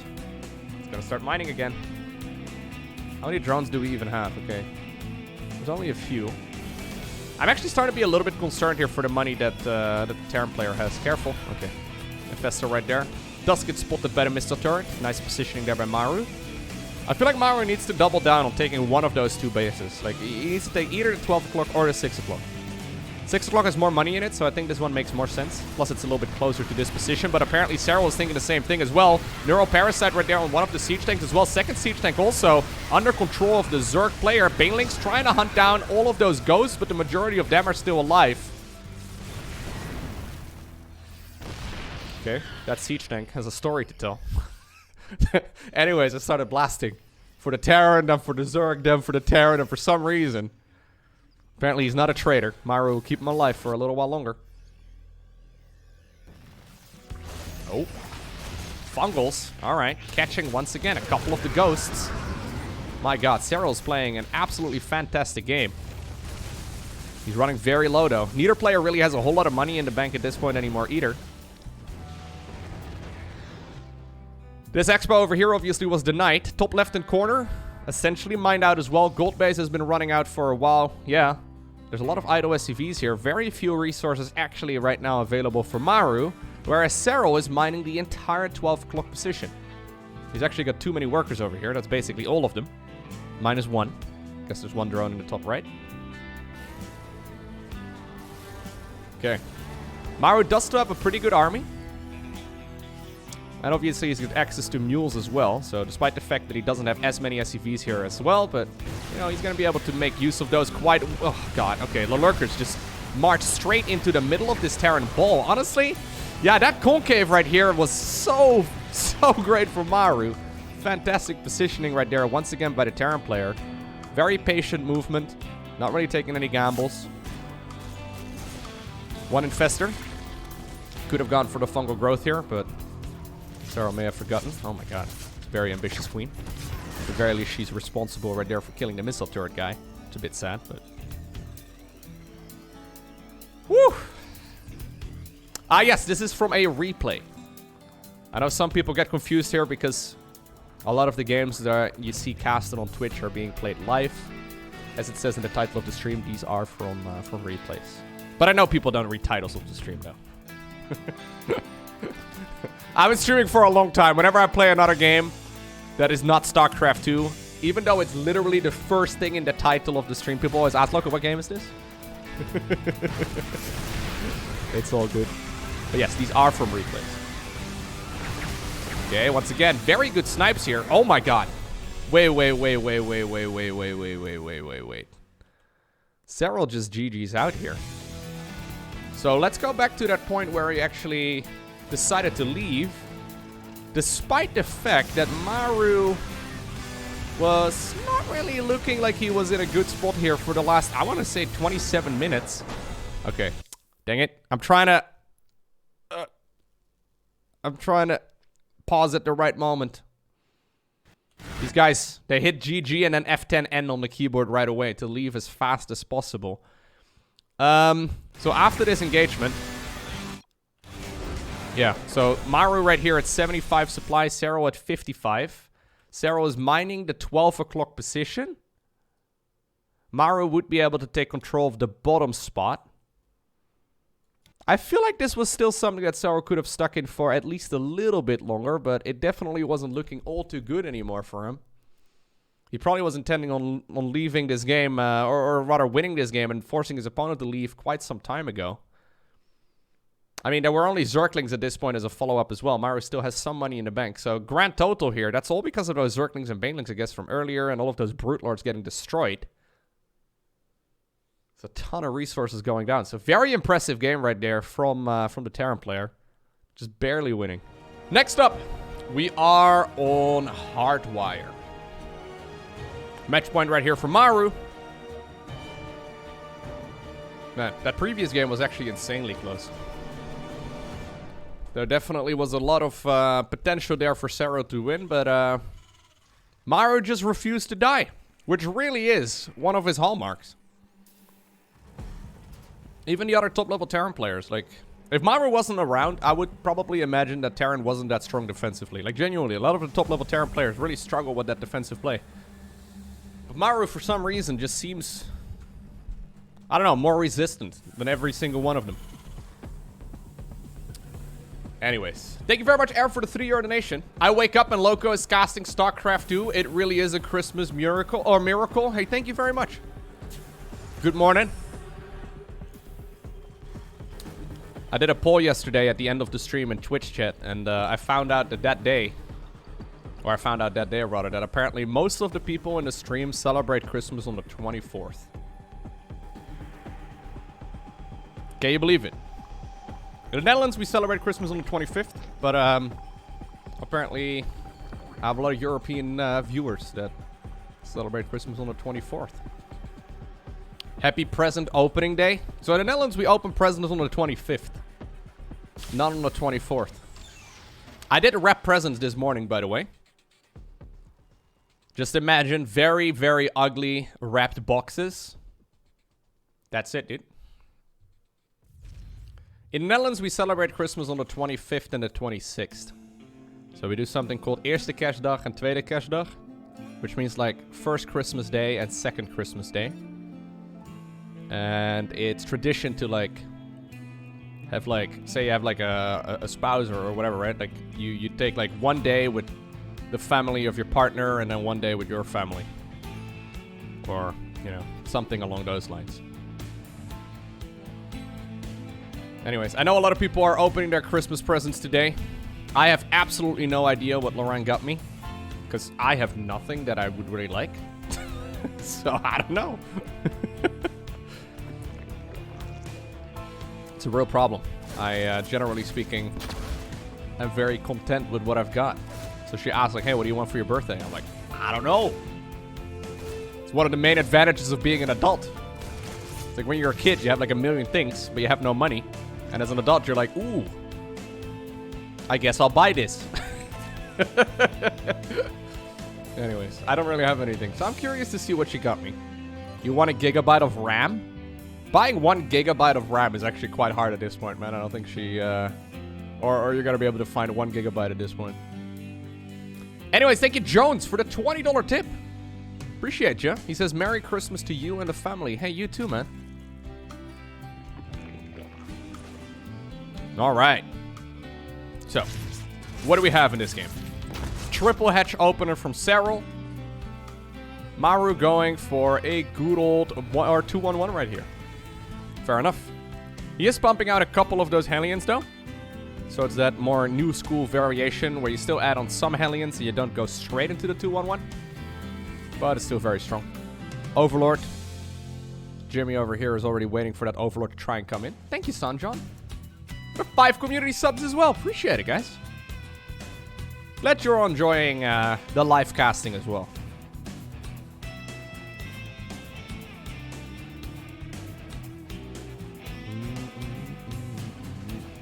Christmas, man.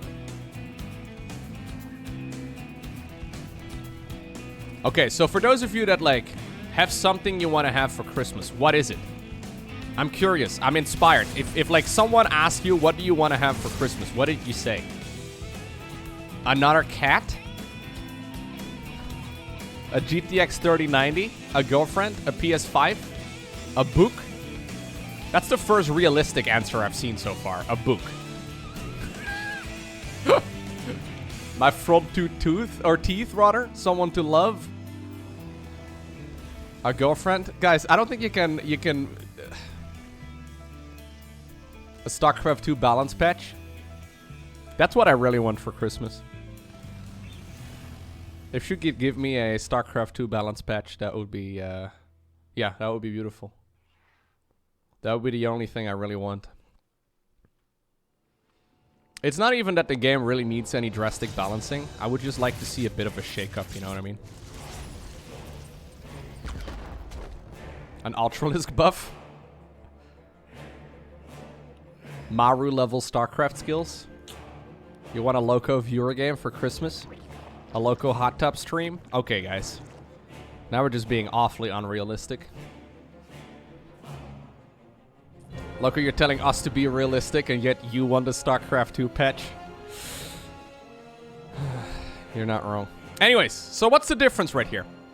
Maru opening up with 4 Hellions and a Reaper right here before going for the 2-1-1. Normally the 2-1-1 hits with 16 Marines, Stimpback, 2 Medivacs at 5 minutes and 10-ish seconds, depending on execution. Maru right now delaying it by about 35-40 seconds or so, and he has got a couple less Marines. So I guess this is a build mostly designed to snipe the 4th base. The only problem is that Maru flew in the direction of where the 4th was not. So sometimes we see the 4th being taken over here, sometimes on the left side. He's scouting for both locations. Turns out Serral actually took it on the right. I wonder if that's intentional, that Serral actually did that on purpose. Because if those Marines would have actually arrived at the 4th base over here, would have just been an insta-kill. Anyways, 1-1 coming up. Straight into the Hydra Den once again. Absolutely no proxies here so far in this series. Guess we saw a small little roach push, but... all I want for Christmas is you, woo-woo. You, woo-woo. Oh my god. Is Mariah Carey just a huge anime fan? Is that what you're saying? You, woo-woo? You, woo-woo, baby. How has it taken me this long to realize that? I had no idea. Queens trying to see if they can get the snipe right down the Medivac on the right side. But so far, I mean, we're seeing very similar traits here in the game. Deja vu for some of the previous matches. I mean, both players are constantly testing each other to make sure that they're being honest and not making any obvious mistakes. But so far, neither player has made any obvious mistake. And because of that, the game's once again looking pretty even here as we proceed from the early game into the mid game. 4th command center already halfway done. Last time I actually saw Maru playing on this map, I don't remember who that was against anymore, but I remember he took the 4th base, and then he added like 4 command centers right around the same time as he was maxed. So, well, he took the 4th base first, and then he got, you know, played a little bit, and then he added like 4 command centers all around the 4th. I wonder if he's going to do that the exact same way once again. He was going hard with the command centers that game. That was actually pretty sick. Yeah, was that against Raynor? Was it 5 command centers or 4? Anyways, either way, he made it. Yeah, I think it was against Raynor. Yeah, I think you're right, Gengo. He, like, exploded in the command center count. It was really cool. God. Could have picked up a little bit sooner, but Maru was like, no, let me kill, like, 5, 10, like, probably, like, 15 more Zerglings there.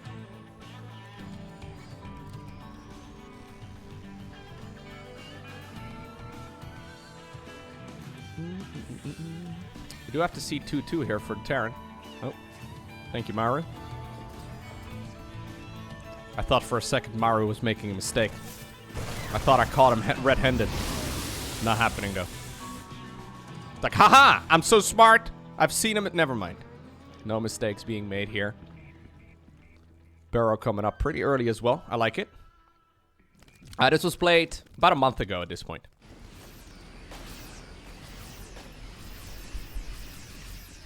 Oh, Baneling's leading the charge. Serral trying to get a lucky hit there. That works against me, okay? Serral leading with the Banelings there, hoping he could blow up all the Marines for free. That was worth a shot, I guess, but... Oh yeah, right. We already determined earlier that I am basically Maru. That's true. The games look more fun and varied. Is that because of the maps? It depends. Like, if you watch mostly on YouTube, you might get like almost a false sense of what the game actually looks like at the pro level, because I obviously get the luxury of picking and choosing what I want to post and upload. Whereas like a lot of games, even at the professional level, still end by like, you know, the 7-minute mark.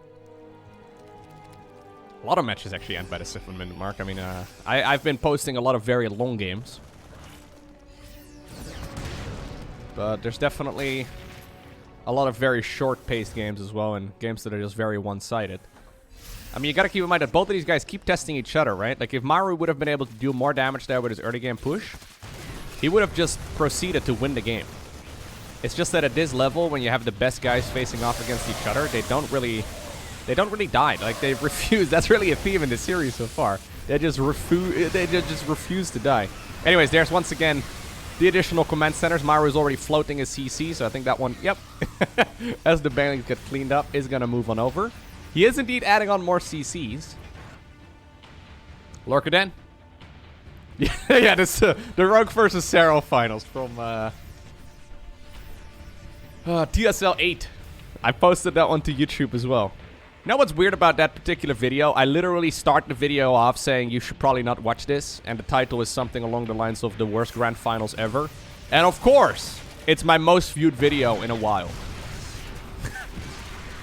It's like, Lowko, I'll decide what I want to watch, thank you very much. I'll determine for myself if this is something I want to see. You can't tell me everything. Anyways, Zerglings, Banelings, and Hydra's trying to get some work done. Ling's over here at the 4th base as well, right before that secondary planetary morphs in. It's a good band name. Secondary planetary. Look at the creep spread as well, by the way, man. Serral's angry. He should have won that previous game, probably. Nidus Network even coming up a second Nidus Network, that is.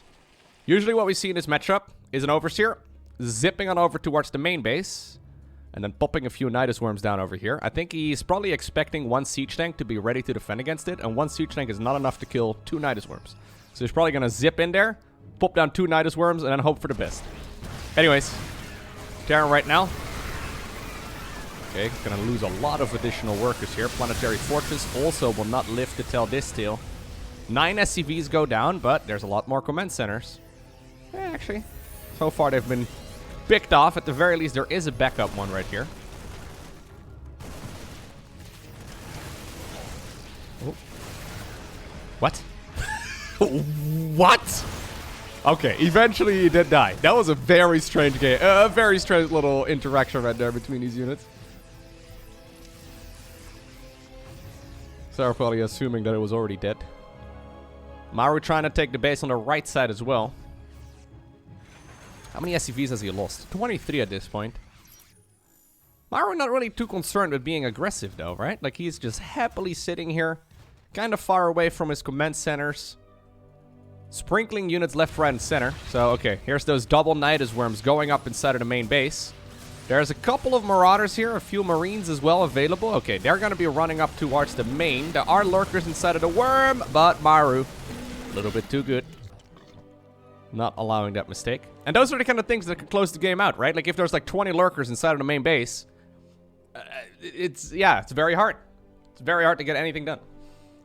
And obviously what usually happens as the game progresses is that Terran is going to be more and more focused on the center of the map, or at least far away from the main base. Because of the way that, you know, the map layout works. Maru, though, a little bit too good for that.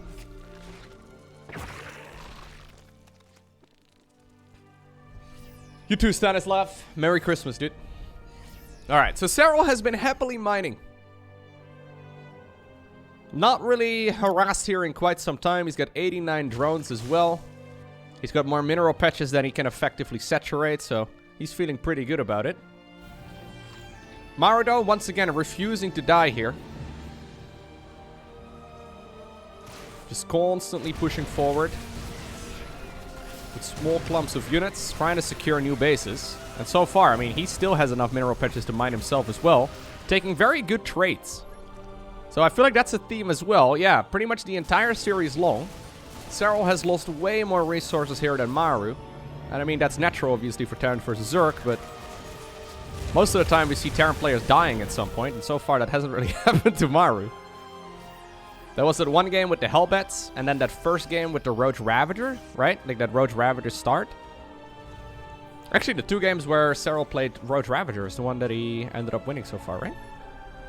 Yeah, I think so. Maru very good, at least, against this, like, more standard approach.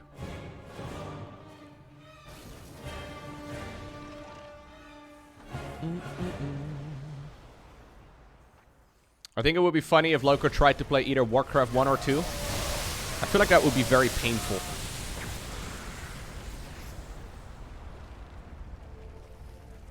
Isn't that one of those games where you can only attack when you actually walk on the road? Or is that Warcraft 1, where you have to have a road in order to attack? I think I do have the game on GOG. In good old games. Maybe at some point I'll check them out. Anyways. Lurkers moving over on the right side. Lings and Banes and a couple of Vipers with Hydras on the left side. Neither fight, though, going in favor here of the Zerg. Maru is just relentless.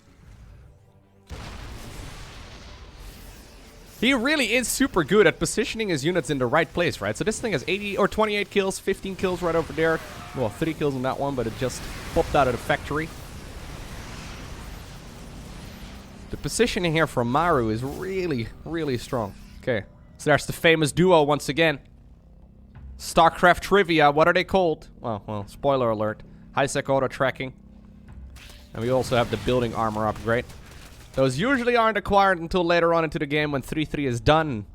Well, at this point, Maru is going to be able to make his turtling a little bit more powerful. Maru just has the easier tools. No. I thought Marine Lord said that about shield batteries and Protals in general. I don't think that had to do with Terran. Anyways, here we go. Okay, finally Serral is getting a bit of a trade here. Orbital commands, though, they can still fly.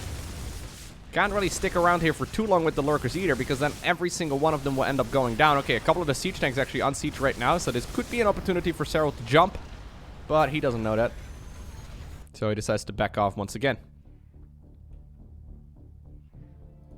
I feel like Serral has had this base forever, yeah. I mean, he's got near 10,000 resources in the bank, though. He's gonna have it very soon anyways.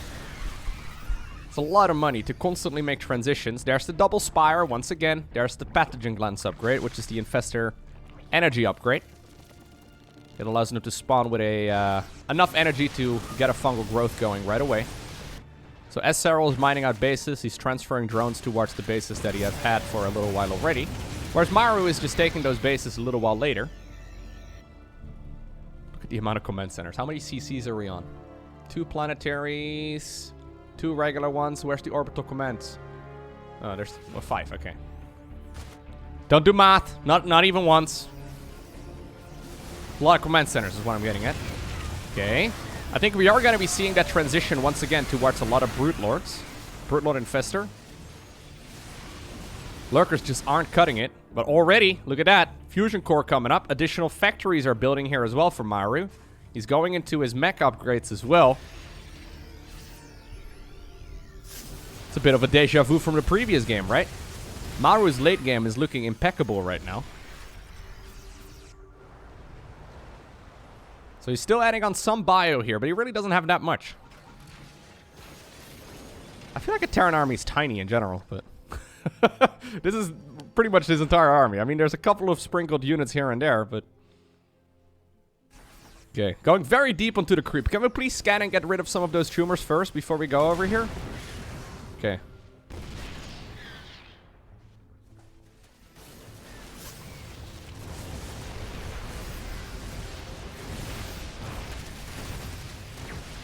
Base on the left side, being killed. Good snipe right there by Maru. Trying his very best to slowly advance. I really would like to see the creep over here destroyed. It almost feels like a taunt right now when Serral can just see his entire force here. This is what Serral's vision is like, so he has been able to spot this entire army for such a long time. There finally goes the tumor. Base on the left side, ready to be reacquired, but already a few Marines and Marauders are over in that location as well. Okay, finally we're getting rid of some of that that creep. And the right side base, Maru put a planetary up there. I have seen, yeah, Brute Lords coming up. Okay, so we are at 11 Brute Lords right now. There's a bunch of Corruptors now added into the mix as well. I don't think Maru has actually seen them just yet. But he probably has the idea right now that this is a likely follow-up, because already Thors are building. He's going into the ranged upgrade once again for those Liberators.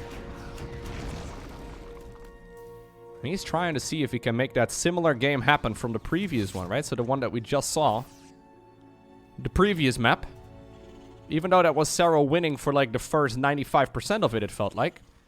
Ultimately, only the last 5% of the game really matters.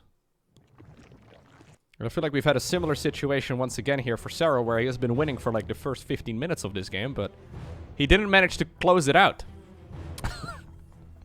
Look at this. All you need is command centers, man. When the Beatles said that all you need is love, they lied, okay? Command centers is where it's at. Maybe command centers are love. Actually, that would make more sense. All you need is command centers. It kind of works. Kind of. If you close your ears. If you don't listen, it kind of works. Anyways. The Iron Bank. Yeah. So, I think this is the first time the Brute Lords are spotted. Queens, though, transfusing. Right after the snipes do land. Yeah, he's got a lot of sensor tower overlap as well. There's even a sensor tower over here on the high ground. Almost faking a command center in this location. Wouldn't be surprised if Lings are going to be running over there pretty soon. Just to try and kill a base that doesn't even exist. Okay. There's the Infernal Pre-Igniter upgrade once again. I think Maru probably wants to put Hellbats in the front. Worked out wonderfully for him earlier. There's the next upgrade as well for the Ghost to get some more EMPs. +2/+2 coming up here as well for the finisher. Trying to go into those maxed out Brute upgrades.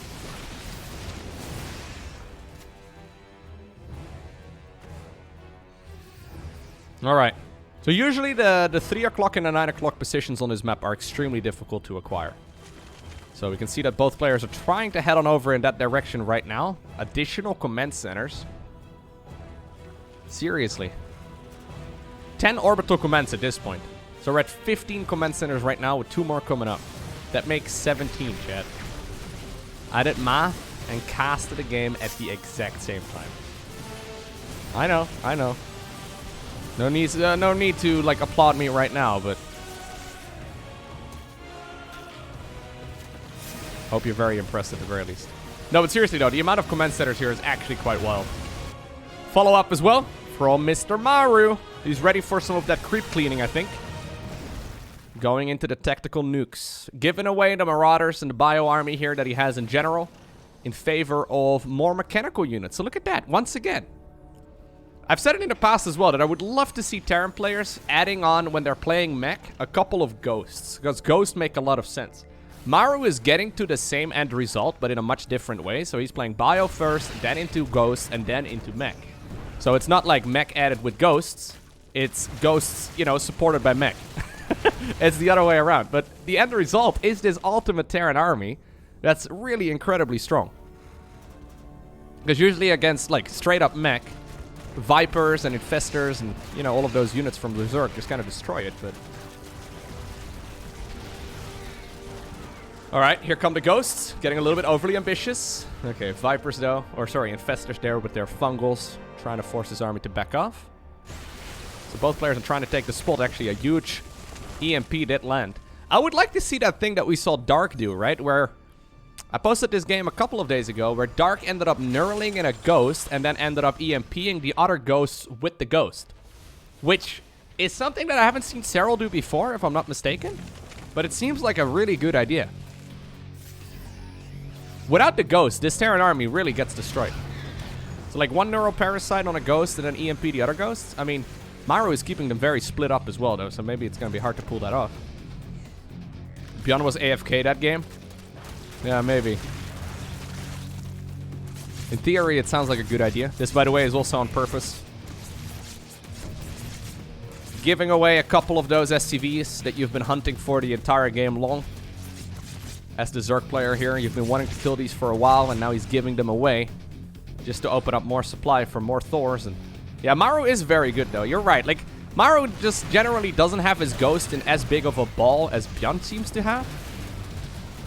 I mean, right now they're kind of all clumped up together. So it is possible that Serral could pull off something along those lines. But at this point, I kind of almost feel like he needs it. Likewise, though, Serral's doing the same thing as well, where he's not keeping his spellcasters all too clumped up either, where they can all be EMP'd at the same time. Okay. Abductions right there into the Spore Crawlers. Both players playing with all their hands. All four of them. Microing all of these units properly. That's a lot of Brutes, by the way. Okay. We're at 19 Brute Lords here. A couple more SCVs ready to take a couple of those Brute Lord hits. Even a Microbial Shroud went down there. That must have been a misclick, right? Tactical Nuke flying on over towards the left side of the map. Actually, I think it was intentional. No, no, no, no, no, no, no! Serral! I mean... God. Why did you have to always cut it so close, man? What is it with these pro players that they're like, no, I'm not going to move like a second earlier. I'm going to wait until the absolute final moment. I understand its efficiency, but it's just begging for a mistake. There's Microbial Shroud once again coming up. The Thor's actually kind of derping out over here. Maru still has some leftover Medifex from the early game, and he does not push up that ramp. My God, okay. They like living dangerously.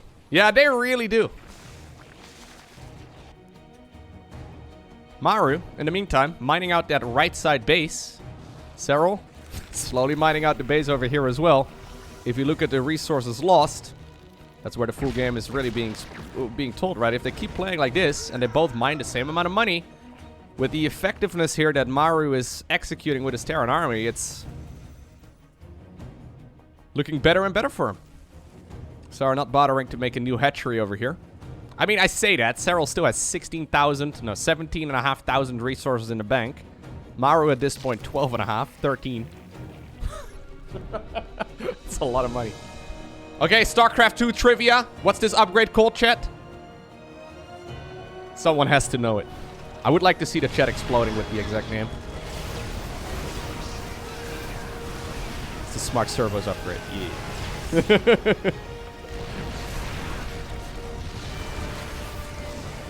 Okay. Previously, we saw the Thors absolutely destroying the Brute Lords at some point. I mean, a Ghost obviously helped out as well. I don't like this position for those Ghosts and the Thors here nearly as much. A tactical Nuke, once again, forcing the Zerg player to back off. I love this move right here. Where's the Ghost that's costing the Nuke? It's right over there. Oh, God. Okay, it does get killed. Blinding Cloud right there on the Thors as well. Serral pushes back this army.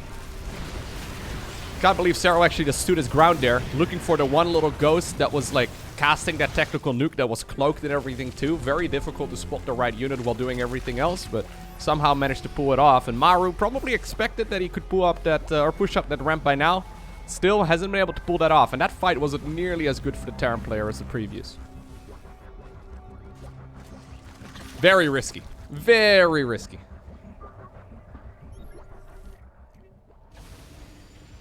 I've been saying this every year, man. Every year I feel like the skill level in StarCraft 2 at the pro level can't go much further. Like, people can't get much better than this, right? And every year, by the end of the year, I realize I've been proven wrong once again. This is the first time, though, where it really does feel like these guys are just playing, like, at a almost, like, you know...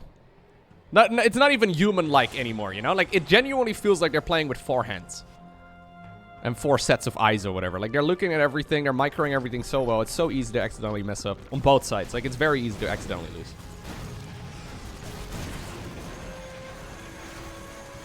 How many Brutes is he on right now? 23.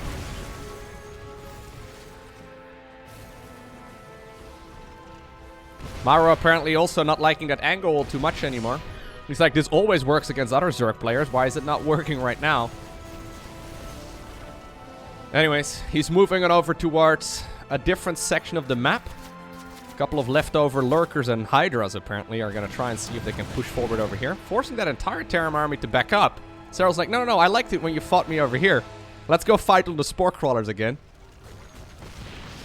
I agree with Maru, though, that this is a much better position for him to fight in. Okay. Gotta be careful, though. The Brute Lords obviously can throw their Brutelings as well over this little crevice over here. Fungal growth, yeah, also can be flown across. Snipes are gonna have a very hard time over here. Okay, liberation zones are coming up as well, but obviously the Brute Lords don't really care about that. I feel like the Brute Lords could actually continue fighting for a little while longer. Either way, only a couple of Infestors at this point seem to be remaining here. We are now at 11 Thors here. There's also still a nuke available. Straight up, I do think that these Thors actually do win against the Brute Lords, which is why Serral is playing so cautiously here. Okay. He still is inviting him up towards this high ground, just from a different angle this time around. Banelings, okay, thinking about crashing into whatever they can. This game is actually wild. Okay, a couple of Thors. We'll be able to clip a couple of those free Corruptors here. That's very nice. Yeah, the majority of the Corruptors there do end up going down. Liberator over here having an absolute blast. Killing 12 drones already. Third tactical nuke here. Once again, heading towards this high ground. Serral's like, okay, that's perfect. Let's move forward. He does get the fungo over there, so the ghost that's casting the tactical nuke is revealed.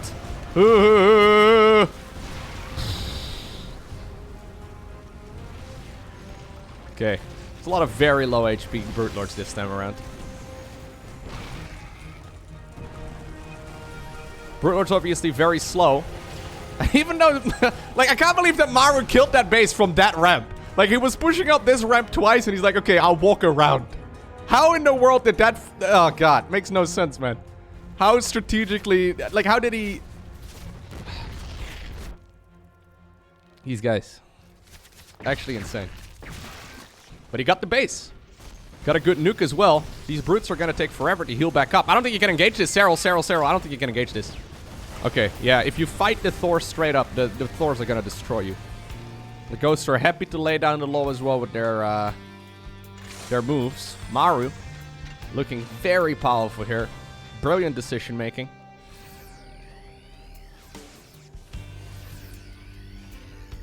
Yeah, Maru seems to be... Can I say it? Maru seems to be the best StarCraft 2 player in the world right now. I mean, that title changes all the time. But Maru is playing this series godlike. Very good. Probably best StarCraft I've seen. It's a big claim. I've seen a lot of StarCraft. But this is genuinely impressive. Brute Lords do heal out of combat, yes. But very slowly. You can see a bunch of them are at full health. Those are either new ones or they have been transfused by queens. The best counter to Thors usually is Thors. So Neural Parasite is very powerful. Okay, now this is a fight that the Terran player would like to take. Straight up against the Brutes. Maru right now pushing forward. Once again, though. Oh, God. Is this really the engagement that Serral wants to take? He's coming in with Zerglings and Banelings from the back. Blinding Cloud right here on top of all of the Thors as well. EMPs, though, have already gone down on the Infestors, so that does mean they're not helping out in the battle. Blinding Clouds also don't last that long. Infestors right there, as well as the Vipers without energy. Zerglings dealing a lot of damage right here to those Thors, obviously. Still, though, Maru holding his ground. Pushing forward. Both players still with significant amounts of resources in the bank. Keep in mind, Maru is mining the base on the right side that Serral never got to mine on the left, or not for very long. Kills the base. I think you gotta back up. Yeah, Thors are incredibly tanky. They're actually super strong. I actually like this pullback right here. It's a very dangerous game to go too deep onto the creep. Because you never know, right? There could just be a pop of Zerglings coming out, and then you get this army surrounded. Like, Thors actually aren't terrible against Zerglings. So if it's like just 20 Zerglings, it's not like this army is just gonna die, but you do have to be careful you don't accidentally, you know, lose all of these units for basically free. Now Maru, reacquiring what was previously the Zerg's base with his old main. That's the very first command center. Okay, EMPs once again. One of the ghosts. More and more Brute Lords, though. Serral has spent the majority of his bank, whereas Maru currently still sitting at a healthy amount of resources. Kind of dry on minerals, though, so Terran doesn't need that much gas at this point in the game. We have a lot of Corruptors still up in the air doing absolutely nothing. I mean, they can kind of kill the Liberators, I suppose. Maybe soak up a couple of the hits. Blinding Clouds, though, once again coming up right here. A couple of the Thors derping out in the back, but the majority of them are still being target fired properly right here. Neural Parasites as well on the Thors in the front, so Serral is actually now killing the Thors right here with the Thors of the Terran player. Serral wins that fight, but there's 7 more Thors just about to pop out of the factories. Serral needs to find a way to turn these brutes, or these Corruptors, into brutes. He doesn't have that much money anymore. But he really doesn't need a dozen Corruptors flying around. Yeah, there we go. We got a couple more coming up. He's just kind of broke. He has no money. He's got 3 Brute Lords coming up right now, but he's basically broke. Maru, at this point, has also spent his final minerals. But he still has a nice bit of income over here. If we look right now at the income tab, look at that. 3,000 minerals a minute, more than that, versus 500. Serral is the one that's actually only really mining over here, so... Changelings individually being targeted just because Maru is flexing here.